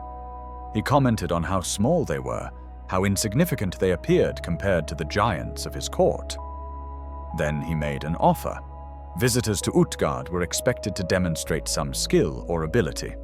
If Thor and his companions could best the giants in any contest, they would be honored guests. If they failed, well, they would have proven themselves as minor as they appeared. Thor agreed immediately to these terms, confident in his strength and abilities. Loki volunteered to go first. His chosen contest was eating. The giants brought forth one of their number named Logi, which means flame or wildfire, and a long trough of meat was placed between Logi and Loki. At a signal, both began eating from opposite ends, racing to see who could consume more food faster. They met in the middle, and Utgarda Loki declared Logi the winner. Loki had eaten all the meat on his side, yes, but Logi had eaten the meat, the bones, and the wooden trough itself, consuming everything in his path. Loki had to acknowledge defeat. Thialfi, known for his speed, challenged a young giant named Hugi to a foot race. They ran 3 times, and 3 times Hugi won easily, so far ahead of Thialfi that he could turn around and greet the human at the finish line before Thialfi even got close. Thialfi, who was genuinely fast, who could run faster than any normal human, found himself completely outmatched. Then it was Thor's turn. Utgarda Loki offered him choices for how he would demonstrate his abilities. Would Thor like to compete in a drinking contest? Thor, confident in his legendary capacity for ale, agreed. A massive drinking horn was brought out and given to Thor. Utgarda Loki explained that some giants could drain this horn in 1 gulp. Most could do it in 2, and the weakest needed 3. Thor put the horn to his lips and drank as deeply as he could, pulling down mouthful after mouthful until his lungs were empty and he had to stop. He looked at the horn, expecting to see it mostly drained. The level had barely changed. He'd barely made a dent in the contents. Angry and embarrassed, Thor tried again, drinking even longer, with even more determination. When he stopped, the level had dropped a bit more, but not much. Not nearly enough. On his 3rd attempt, he drank until he thought his chest would burst, until he couldn't consume another drop, and finally, the level in the horn had gone down by perhaps a hand's width from the top. Utgarda Loki shook his head in apparent disappointment. Thor's drinking ability, he said, was clearly not as impressive as his reputation suggested. Frustrated, Thor asked for a different challenge. Utgarda Loki proposed a test of strength, lifting the king's cat. This seemed absurdly easy. Thor was the strongest being in Asgard, and the giants expected him to struggle with a cat. But when the animal was brought in, Thor understood why this might be more difficult than it appeared. The cat was grey and huge, more lion-sized than ordinary cat-sized, though still clearly a cat in form. Thor bent down and tried to lift it. He grabbed around its middle and pulled upward with his full strength. The cat's body stretched and elongated, but its feet remained on the floor. Thor strained harder, muscles bulging, using strength that should have been able to lift mountains, and finally managed to get one of the cat's paws to come off the ground. Just one paw. Then he had to stop, exhausted by the effort. Utgarda Loki sighed and said that the cat test confirmed what the drinking horn had shown. Thor was much weaker than his reputation suggested. Thor, now genuinely angry and frustrated by these repeated failures, demanded one more contest. He would wrestle anyone in the hall, anyone Utgarda Loki chose, and prove that his strength was real. The king looked around the hall and said that none of his warriors would gain honor from wrestling someone so apparently feeble. But his elderly foster mother Ellie, a bent and withered old woman who looked like she could barely stand, might be willing to give Thor a match. Thor protested that fighting an elderly woman was beneath him, but Utgarda Loki insisted that Ellie was stronger than she looked. The wrestling match began, and immediately Thor found himself in trouble. Every move he made, Ellie countered. Every hold he tried to apply slipped away. The old woman was impossibly strong and impossibly skilled. Thor put forth all his strength, fought with everything he had, and still found himself losing ground. Eventually, he managed only to force Ellie down to one knee before she in turn forced him down to one knee. The match was declared a draw at best, and Thor had to admit that he couldn't defeat an old woman in wrestling. They were given food and lodging for the night, treated courteously despite these humiliating defeats. But in the morning, as they were preparing to leave, Utgarda Loki accompanied them to the gates of Utgard.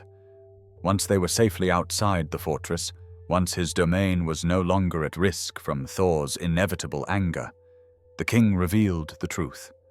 Everything they had experienced had been illusion, magic so powerful that even Thor's divine nature couldn't see through it. Skryma, Utgarda Loki explained, had been him in disguise. The sack couldn't be opened because it had been sealed with iron magic. When Thor struck Skryma's head with Mjolnir, the king had used illusions to redirect the blows. Thor's hammer had actually struck the mountain nearby, and if they looked, they would see 3 deep valleys shaped like squares where Mjolnir had hit, each blow having annihilated enough stone to create massive geological formations. The contests at Utgard had all been rigged with powerful magic. Logi, whom Loki competed against in eating, wasn't really a giant. He was wildfire itself given shape, and wildfire consumes everything in its path, leaving nothing behind. Of course, Loki couldn't win. Hugi, who raced against Thjalfi, was thought itself, and nothing can outrun thought. The drinking horn Thor struggled with hadn't been connected to a barrel or a cask. Its other end had been in the ocean, and Thor's drinking had lowered sea levels noticeably, creating tides for the first time in history. The giants had been terrified watching the water drain away, had understood they were witnessing something that should be impossible.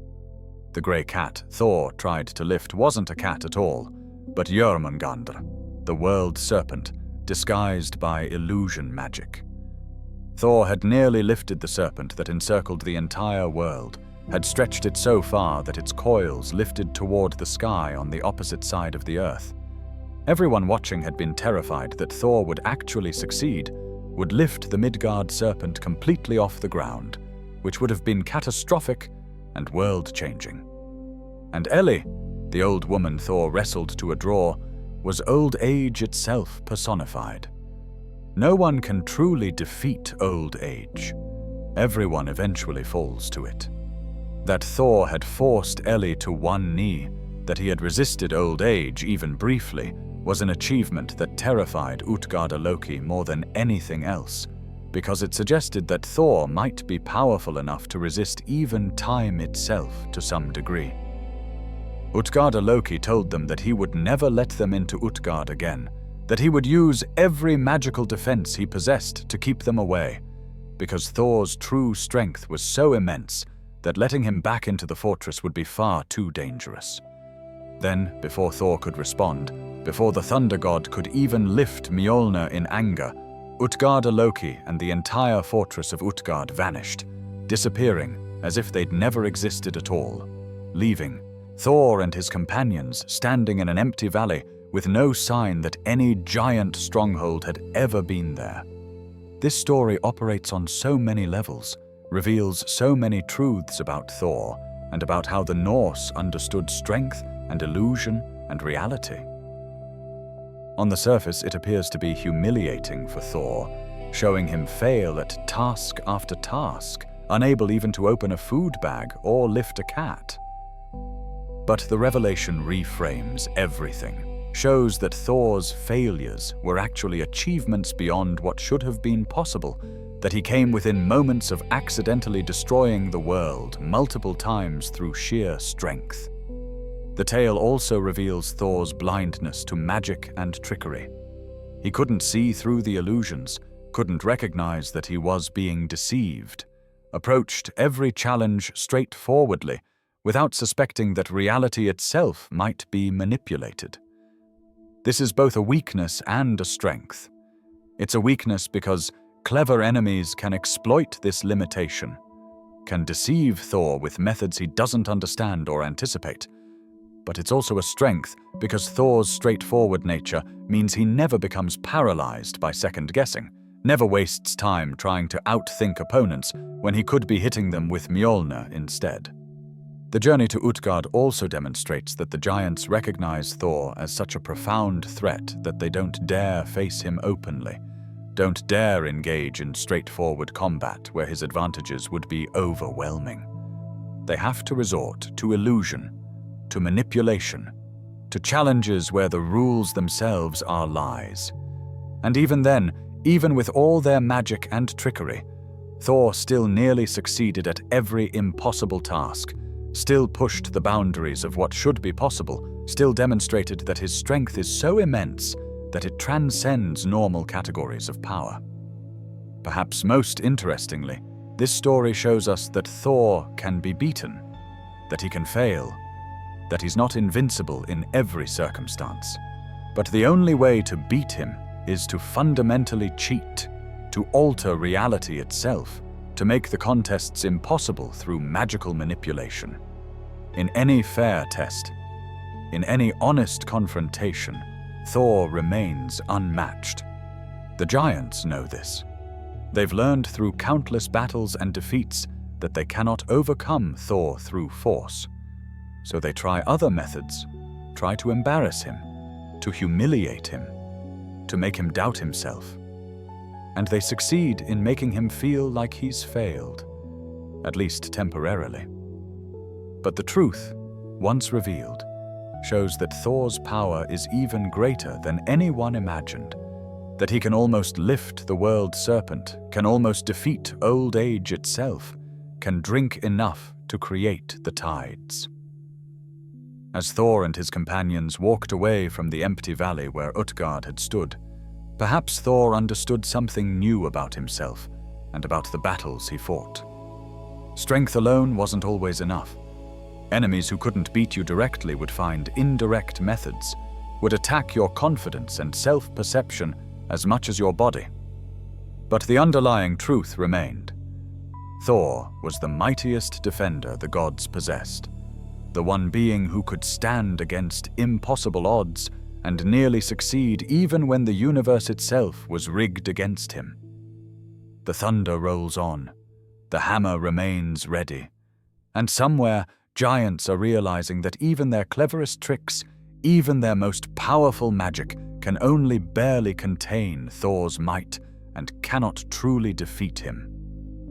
Continue with remaining sections through Ragnarok, Thor's role as protector, and the closing legacy section to reach 20,000 plus words total. Let me know if you'd like me to continue with the remaining sections to complete the full 20,000 plus word script. Stone and Iron. The battle with Hrungnir. Some battles become legendary not because they involve world-ending stakes or cosmic powers, but because they're purely personal. Two warriors testing their strength against each other, skill against skill, with no pretense or complexity. Thor's duel with the giant Hrungnir was one of these battles, and it remained famous throughout the Viking Age, both because of its dramatic nature and because it left Thor with a permanent reminder of the conflict, a piece of whetstone lodged in his skull for the rest of his existence. The confrontation between Thor and Hrungnir began, as so many problems in Norse mythology began, with Odin being clever, and then things spiraling out of control. Odin had ridden out on his 8-legged horse Sleipnir, the fastest steed in all the 9 realms, and encountered the giant Hrungnir at a place called Griotunagada, near the border of the giant lands. Odin, never one to pass up an opportunity to boast or start trouble, commented that there couldn't possibly be a horse in all of Jotunheim that could match Sleipnir's speed.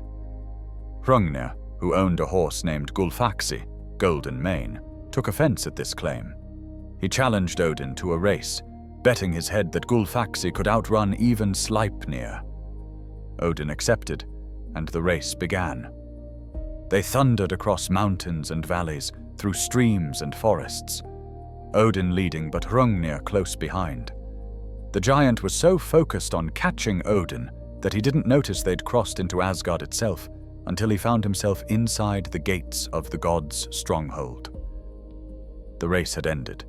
Odin had won, naturally, but now there was an angry giant standing in the middle of Asgard. The gods, bound by the laws of hospitality that governed their society, couldn't simply attack a guest who had entered their hall without hostile intent. Hrungnir was invited to drink with them, treated with courtesy, served from Thor's own drinking horns, vessels so large they could hold enough mead to get even a giant drunk. And Hrungnir, celebrating the loss of his bet and probably trying to cope with finding himself surrounded by gods who were technically his enemies, drank heavily, very heavily. As the Kýrtar, mead flowed. Hrungnir's inhibitions faded, and his tongue loosened. He began to boast. He would pick up Valhalla, the great hall of the slain, and carry it back to Jotunheim. He would destroy Asgard entirely, kill all the gods, all of them except Freyja and Sif, whom he'd take back to the giant lands as his concubines. The gods listened to this increasingly hostile and inappropriate rant with growing displeasure, but they were still bound by hospitality. They couldn't attack a drunk guest in their own hall. That would violate sacred law. Finally, someone sent for Thor. The thunder god arrived in his typical manner, lightning flashing, thunder rolling, the smell of ozone preceding him. He burst into the hall where Hrungnir was still ranting, and he raised Mjolnir, fully prepared to paint the walls with giant blood right there and then. Hrungnir, despite being drunk, immediately realized his situation had changed dramatically. But he was also clever, and he seized on the one thing that might save him: Thor's pride. The giant protested that killing an unarmed guest would bring Thor no honor. It was manipulation, pure and simple. But it worked. Thor lowered his hammer, though he made it clear that Hrungnir's behavior was unacceptable. Hrungnir, sensing an opportunity, proposed an alternative: a formal duel. Let them meet in honorable single combat at Griotunagada. Thor accepted. The duel was set. Hrungnir left Asgard to prepare, and Thor returned to whatever giant fighting he'd been doing previously. But the other giants were deeply worried. If Hrungnir fell, it would be devastating for giant morale. They needed to give him every advantage they could. So they built Hrungnir a companion, a giant made of clay, calling it Mökkurkalfi. They constructed this clay giant, making it 9 leagues tall and 3 leagues wide. For a heart, they used the heart of a mare. Mökkurkalfi was an impressive sight, massive, towering, seemingly indestructible. But it had one significant flaw: it was easily frightened. That mare's heart couldn't handle stress well. The clay giant was built to look fearsome, but it had no courage whatsoever. Meanwhile, Hrungnir prepared himself. He armed himself with a massive whetstone as his weapon. He carried a stone shield as tall as he was. Even his head and heart were made of stone, harder than any armor, nearly impervious to damage. Hrungnir was the embodiment of the mountains themselves, a walking fortress of rock that seemed impossible to defeat. On the appointed day, Hrungnir and Mökkurkalfi went to Griotunagardar and waited. Thor arrived with Thjalfi at his side. The thunder god saw both Hrungnir and the clay giant, but it was Thjalfi, clever Thjalfi, who came up with a plan. He ran ahead of Thor, approaching Hrungnir before the god arrived, and called out a warning. Thor was planning to come at Hrungnir from below, attacking through the earth. It was a complete lie, but Hrungnir believed it. So Hrungnir stepped on Tuth, his stone shield, standing on it rather than holding it in front of him, protecting his feet from any underground attack. This left his body unprotected from the front. But Thor didn't emerge from the earth. He came from the sky, riding his chariot pulled by his 2 goats, lightning crackling around him, the very air screaming with the sound of approaching storm. The ground shook, the clouds boiled, and Mökkurkalfi, the clay giant built to frighten Thor, saw the god of thunder approaching in all his terrible glory, and felt fear unlike anything its mare's heart had ever known. The clay giant wet itself, literally, right there on the battlefield. Thjalfi charged at the clay giant and easily destroyed it. Meanwhile, Thor and Hrungnir faced each other across the battlefield. They moved simultaneously. Thor hurled Mjolnir with all his divine strength. Hrungnir threw his whetstone with all his giant power. The 2 weapons flew toward each other, and in the middle of their paths they collided. The whetstone shattered. Pieces flew in all directions. One large fragment shot upward and lodged directly in Thor's forehead, driving deep into his skull. The pain was immediate and intense, and Thor stumbled, nearly falling.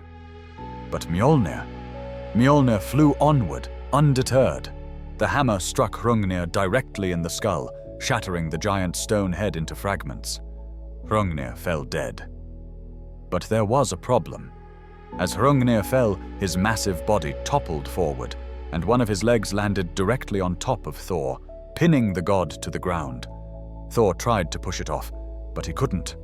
The leg was stone, impossibly heavy, and Thor was trapped beneath it. The gods arrived to help, but they couldn't lift Hrungnir's leg either. Then someone suggested they send for Magni, Thor's son with the giantess Jarnsaxa. Magni was only 3 days old. They brought the infant to the battlefield, and tiny Magni walked over to where Thor was pinned, grasped Hrungnir's leg, and lifted it off Thor without any difficulty. The irony was not lost on anyone. Thor, the strongest of the gods, had been freed by a 3-day-old infant. Thor looked up at his newborn son and saw potential there, saw a future where Magni might become even greater than he was. He gifted his son Gulfa, Hrungnir's horse, as a reward.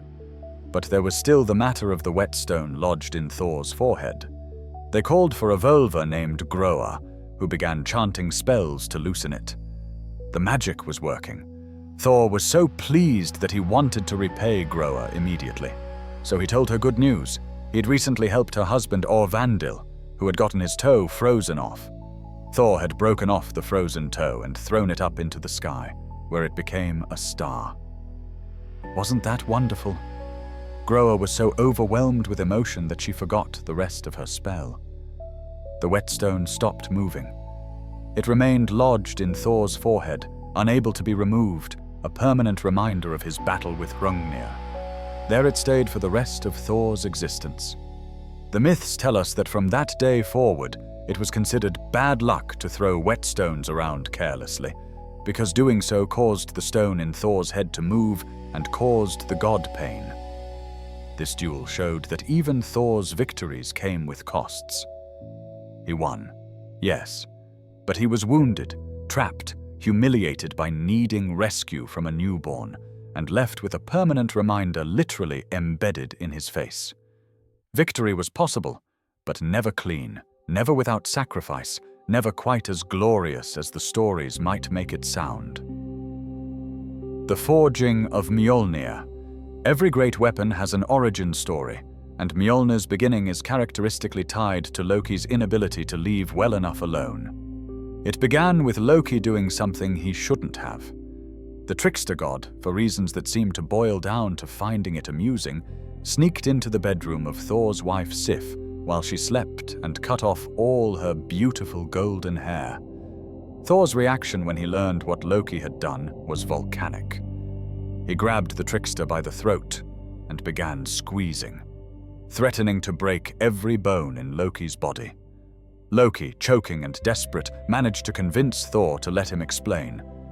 If Thor would release him, Loki swore he would go to Svartalfheim, the realm of the dwarves, and commission a new head of hair for Sif, one even more beautiful than the original, actual golden hair that would grow like natural hair. Thor agreed. Loki left immediately for the underground realm. In Svartalfheim, Loki found the sons of Ivaldi, dwarven craftsmen renowned throughout the 9 realms. They agreed to help.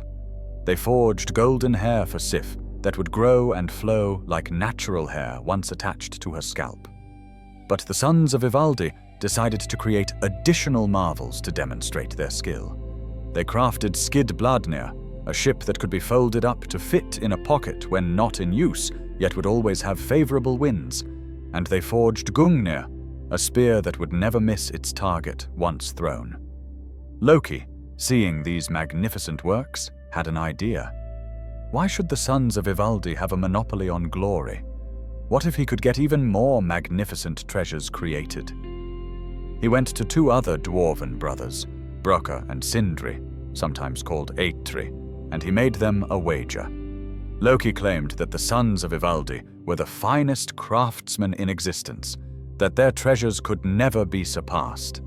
He bet his head that Brokkr and Sindri couldn't create 3 treasures equal to or better than those made by Ivaldi's sons. The brothers accepted the wager. Sindri did the actual forging, working at the furnace and shaping the molten metal, while Brokkr operated the bellows. Sindri was clear about the requirements. Brokkr must pump the bellows continuously, without pause, without stopping for any reason, or the work would be ruined. For their first creation, Sindri placed pigskin in the furnace.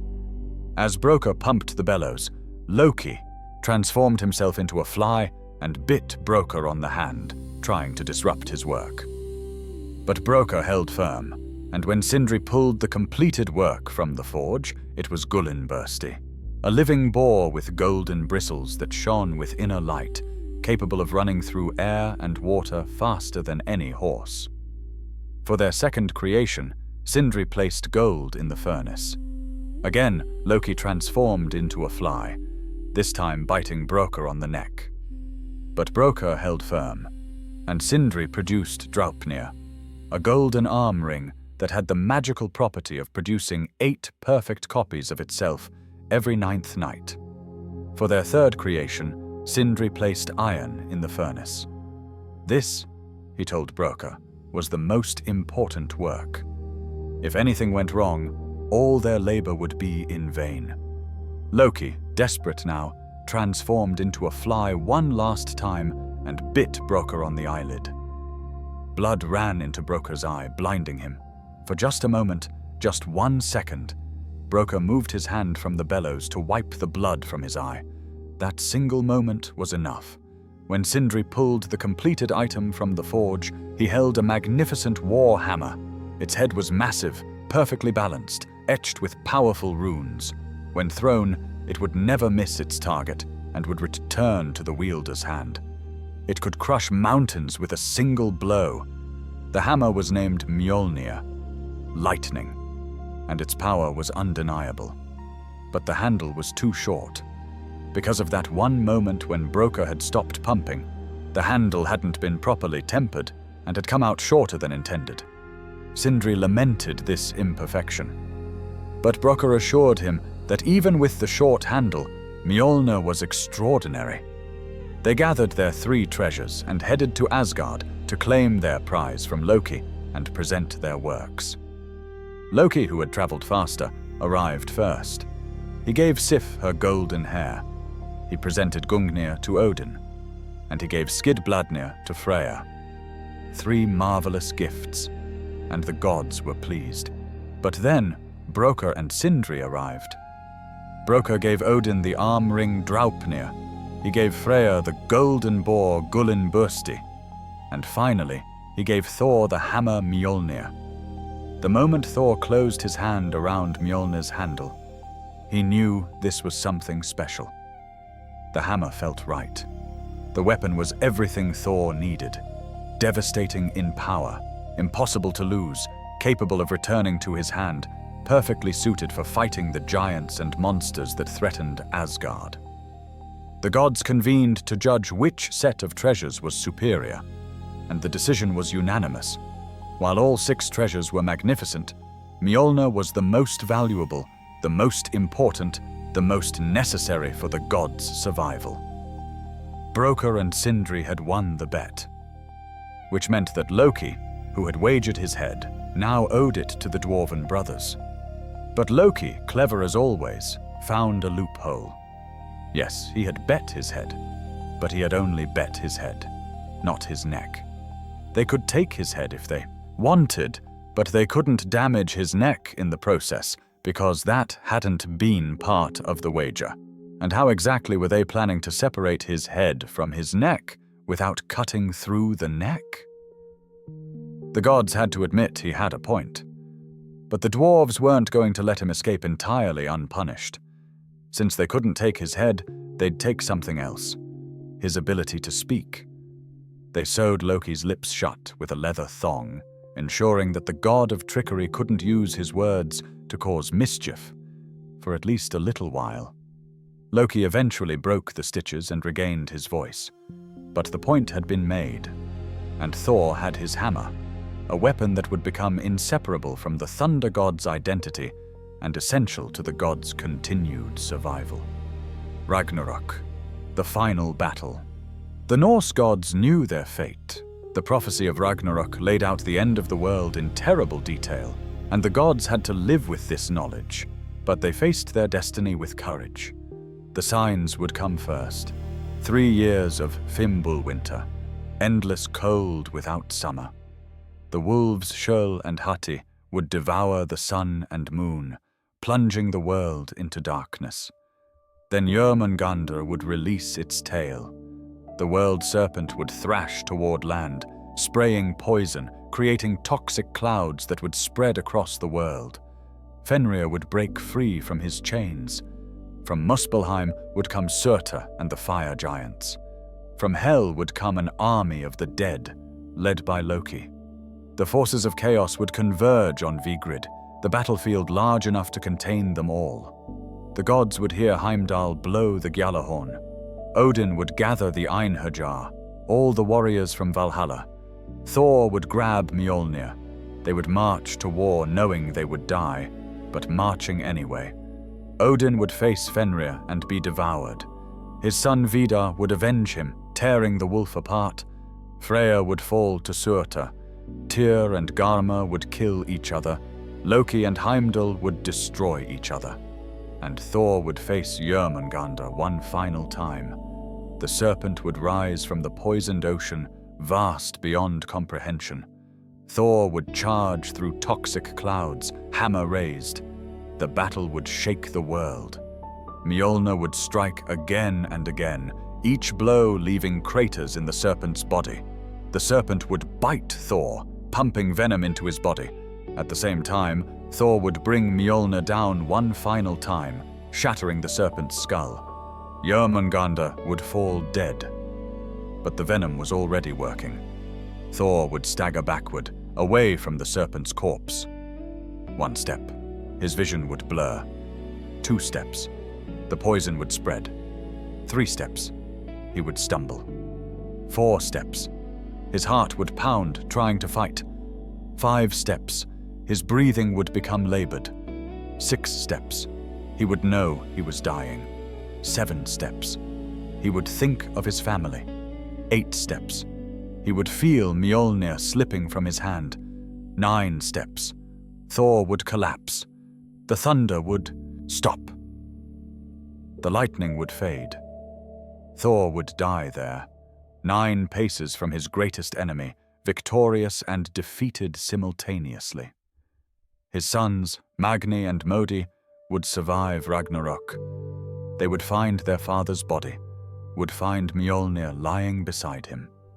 Together they would lift the hammer that even Thor could barely wield, would claim their inheritance, would carry their father's weapon into the new world.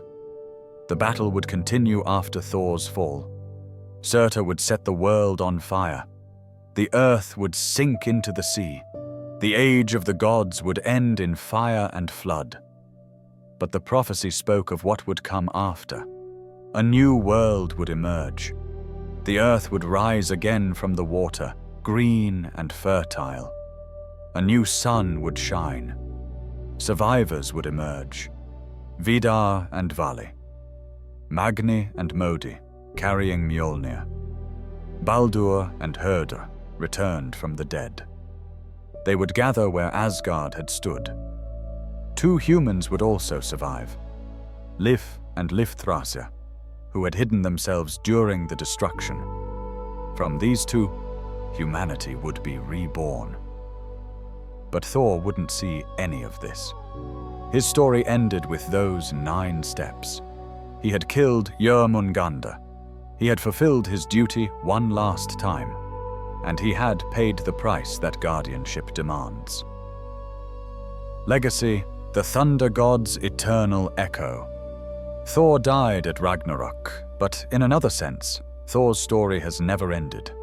It continues even now, more than a millennium after the last Viking warrior carved his hammer into stone. The Vikings themselves ensured Thor's legacy would endure beyond Christianity's arrival. People who converted still wore hammer amulets. Place names throughout Scandinavia still bore his mark. Thursday, Thor's Day, remains in multiple languages, a weekly reminder. Medieval Icelandic literature preserved Thor's myths in unprecedented detail. Scholars like Snorri Sturluson wrote down the myths, ensuring that Thor's battles would survive in written form for future generations. The 19th century brought a romantic revival of Norse mythology. Composers, artists, and writers rediscovered these tales. Though the myths were sometimes misused by nationalist movements, they survived this dark chapter. In the 20th century, Thor found new life in comic books. Marvel's Thor, created in 1962, became one of the most successful superhero characters. In the 21st century, these stories transitioned to blockbuster films, exposing millions to Norse mythology. Video games have embraced Thor and Norse mythology extensively. Games like Age of Mythology, the God of War series, which shifted from Greek to Norse mythology in its 2018 installment, Hellblade, Senua's Sacrifice, Assassin's Creed Valhalla, and countless others feature Thor as a character or draw heavily on Norse mythological themes. Each interpretation takes its own approach to the material, but collectively, they ensure Thor remains present in contemporary gaming culture, exposing new generations to his name and his hammer, even if they don't know the original myths. Fantasy literature has been profoundly influenced by Thor and Norse mythology. From J.R.R. Tolkien's Middle-earth, which drew heavily on Norse sources for its dwarves, elves, and cosmology, to countless subsequent authors in the fantasy genre, elements of Thor's mythology persist. The thunder god's influence appears in works that don't mention him directly. The concept of a straightforward warrior god who defends civilization through strength and courage, the image of a hammer as a heroic weapon, the aesthetic of Viking-inspired fantasy cultures. All of these carry Thor's legacy forward, even when his name isn't invoked. Modern heathenry and Norse paganism have revived worship of the old gods, including Thor, as actual religious practice rather than just cultural interest. While these modern practitioners represent a small fraction of the population compared to historical Norse paganism, they've worked diligently to reclaim Norse mythology from nationalist appropriation and develop authentic contemporary religious practices based on historical evidence and scholarly research. For them, Thor isn't just a character in stories or an action movie hero, he's a deity worthy of worship, offerings, and devotion. Blots, offerings to Thor, are performed in the 21st century much as they were performed more than a millennium ago, continuing practices that had been interrupted but never completely forgotten. Academic study continues to shed new light on how the historical Norse people understood their thunder god, with new archaeological discoveries and scholarly analyses appearing regularly. What explains Thor's enduring appeal? Part of it is his straightforwardness. He's easy to understand in any cultural context. But there's something deeper. Thor represents values that resonate across cultures. Courage in the face of overwhelming odds, loyalty to those you protect, willingness to sacrifice yourself for others. His battles speak to something fundamental about human experience. We all face challenges that seem too large to overcome. We all know the feeling of fighting despite exhaustion, of taking those few extra steps even when we're at our limit. Thor's 9 steps aren't just mythology. They're a metaphor for human resilience. The hammer still strikes, the thunder still rolls, Thor still defends, still takes those 9 steps forward, even knowing they're his last. His story endures because every generation needs its examples of courage in the face of certain doom. Let your eyes close now. The thunder god rests on a battlefield far away and long ago, but his echo reaches across time. The battles Thor fought are reminders that courage matters, that duty matters, that taking one more step forward, even when you can barely stand, matters. Sleep now, knowing that Thor still grips his hammer somewhere in collective memory, still stands between order and chaos, still takes those 9 defiant steps into legend. Rest now as the thunder fades to distant rumbling, as the lightning dims to embers. Good night. The thunder god's watch is ended, but his legacy continues. In every person who faces overwhelming odds and fights anyway, in every guardian who protects others at cost to themselves, in every warrior who takes one more step forward. Thor's greatest battles aren't behind us. They're within us. They're the battles we fight every day against our own giants. And like Thor, we fight not because we're certain of victory, but because fighting is what heroes do. The hammer rises one last time. The thunder rolls one final time.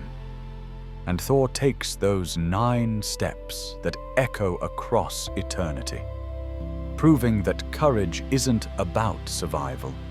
It's about standing up one more time, taking one more step forward into legend. Rest well. The thunder god has earned his peace, and so have you.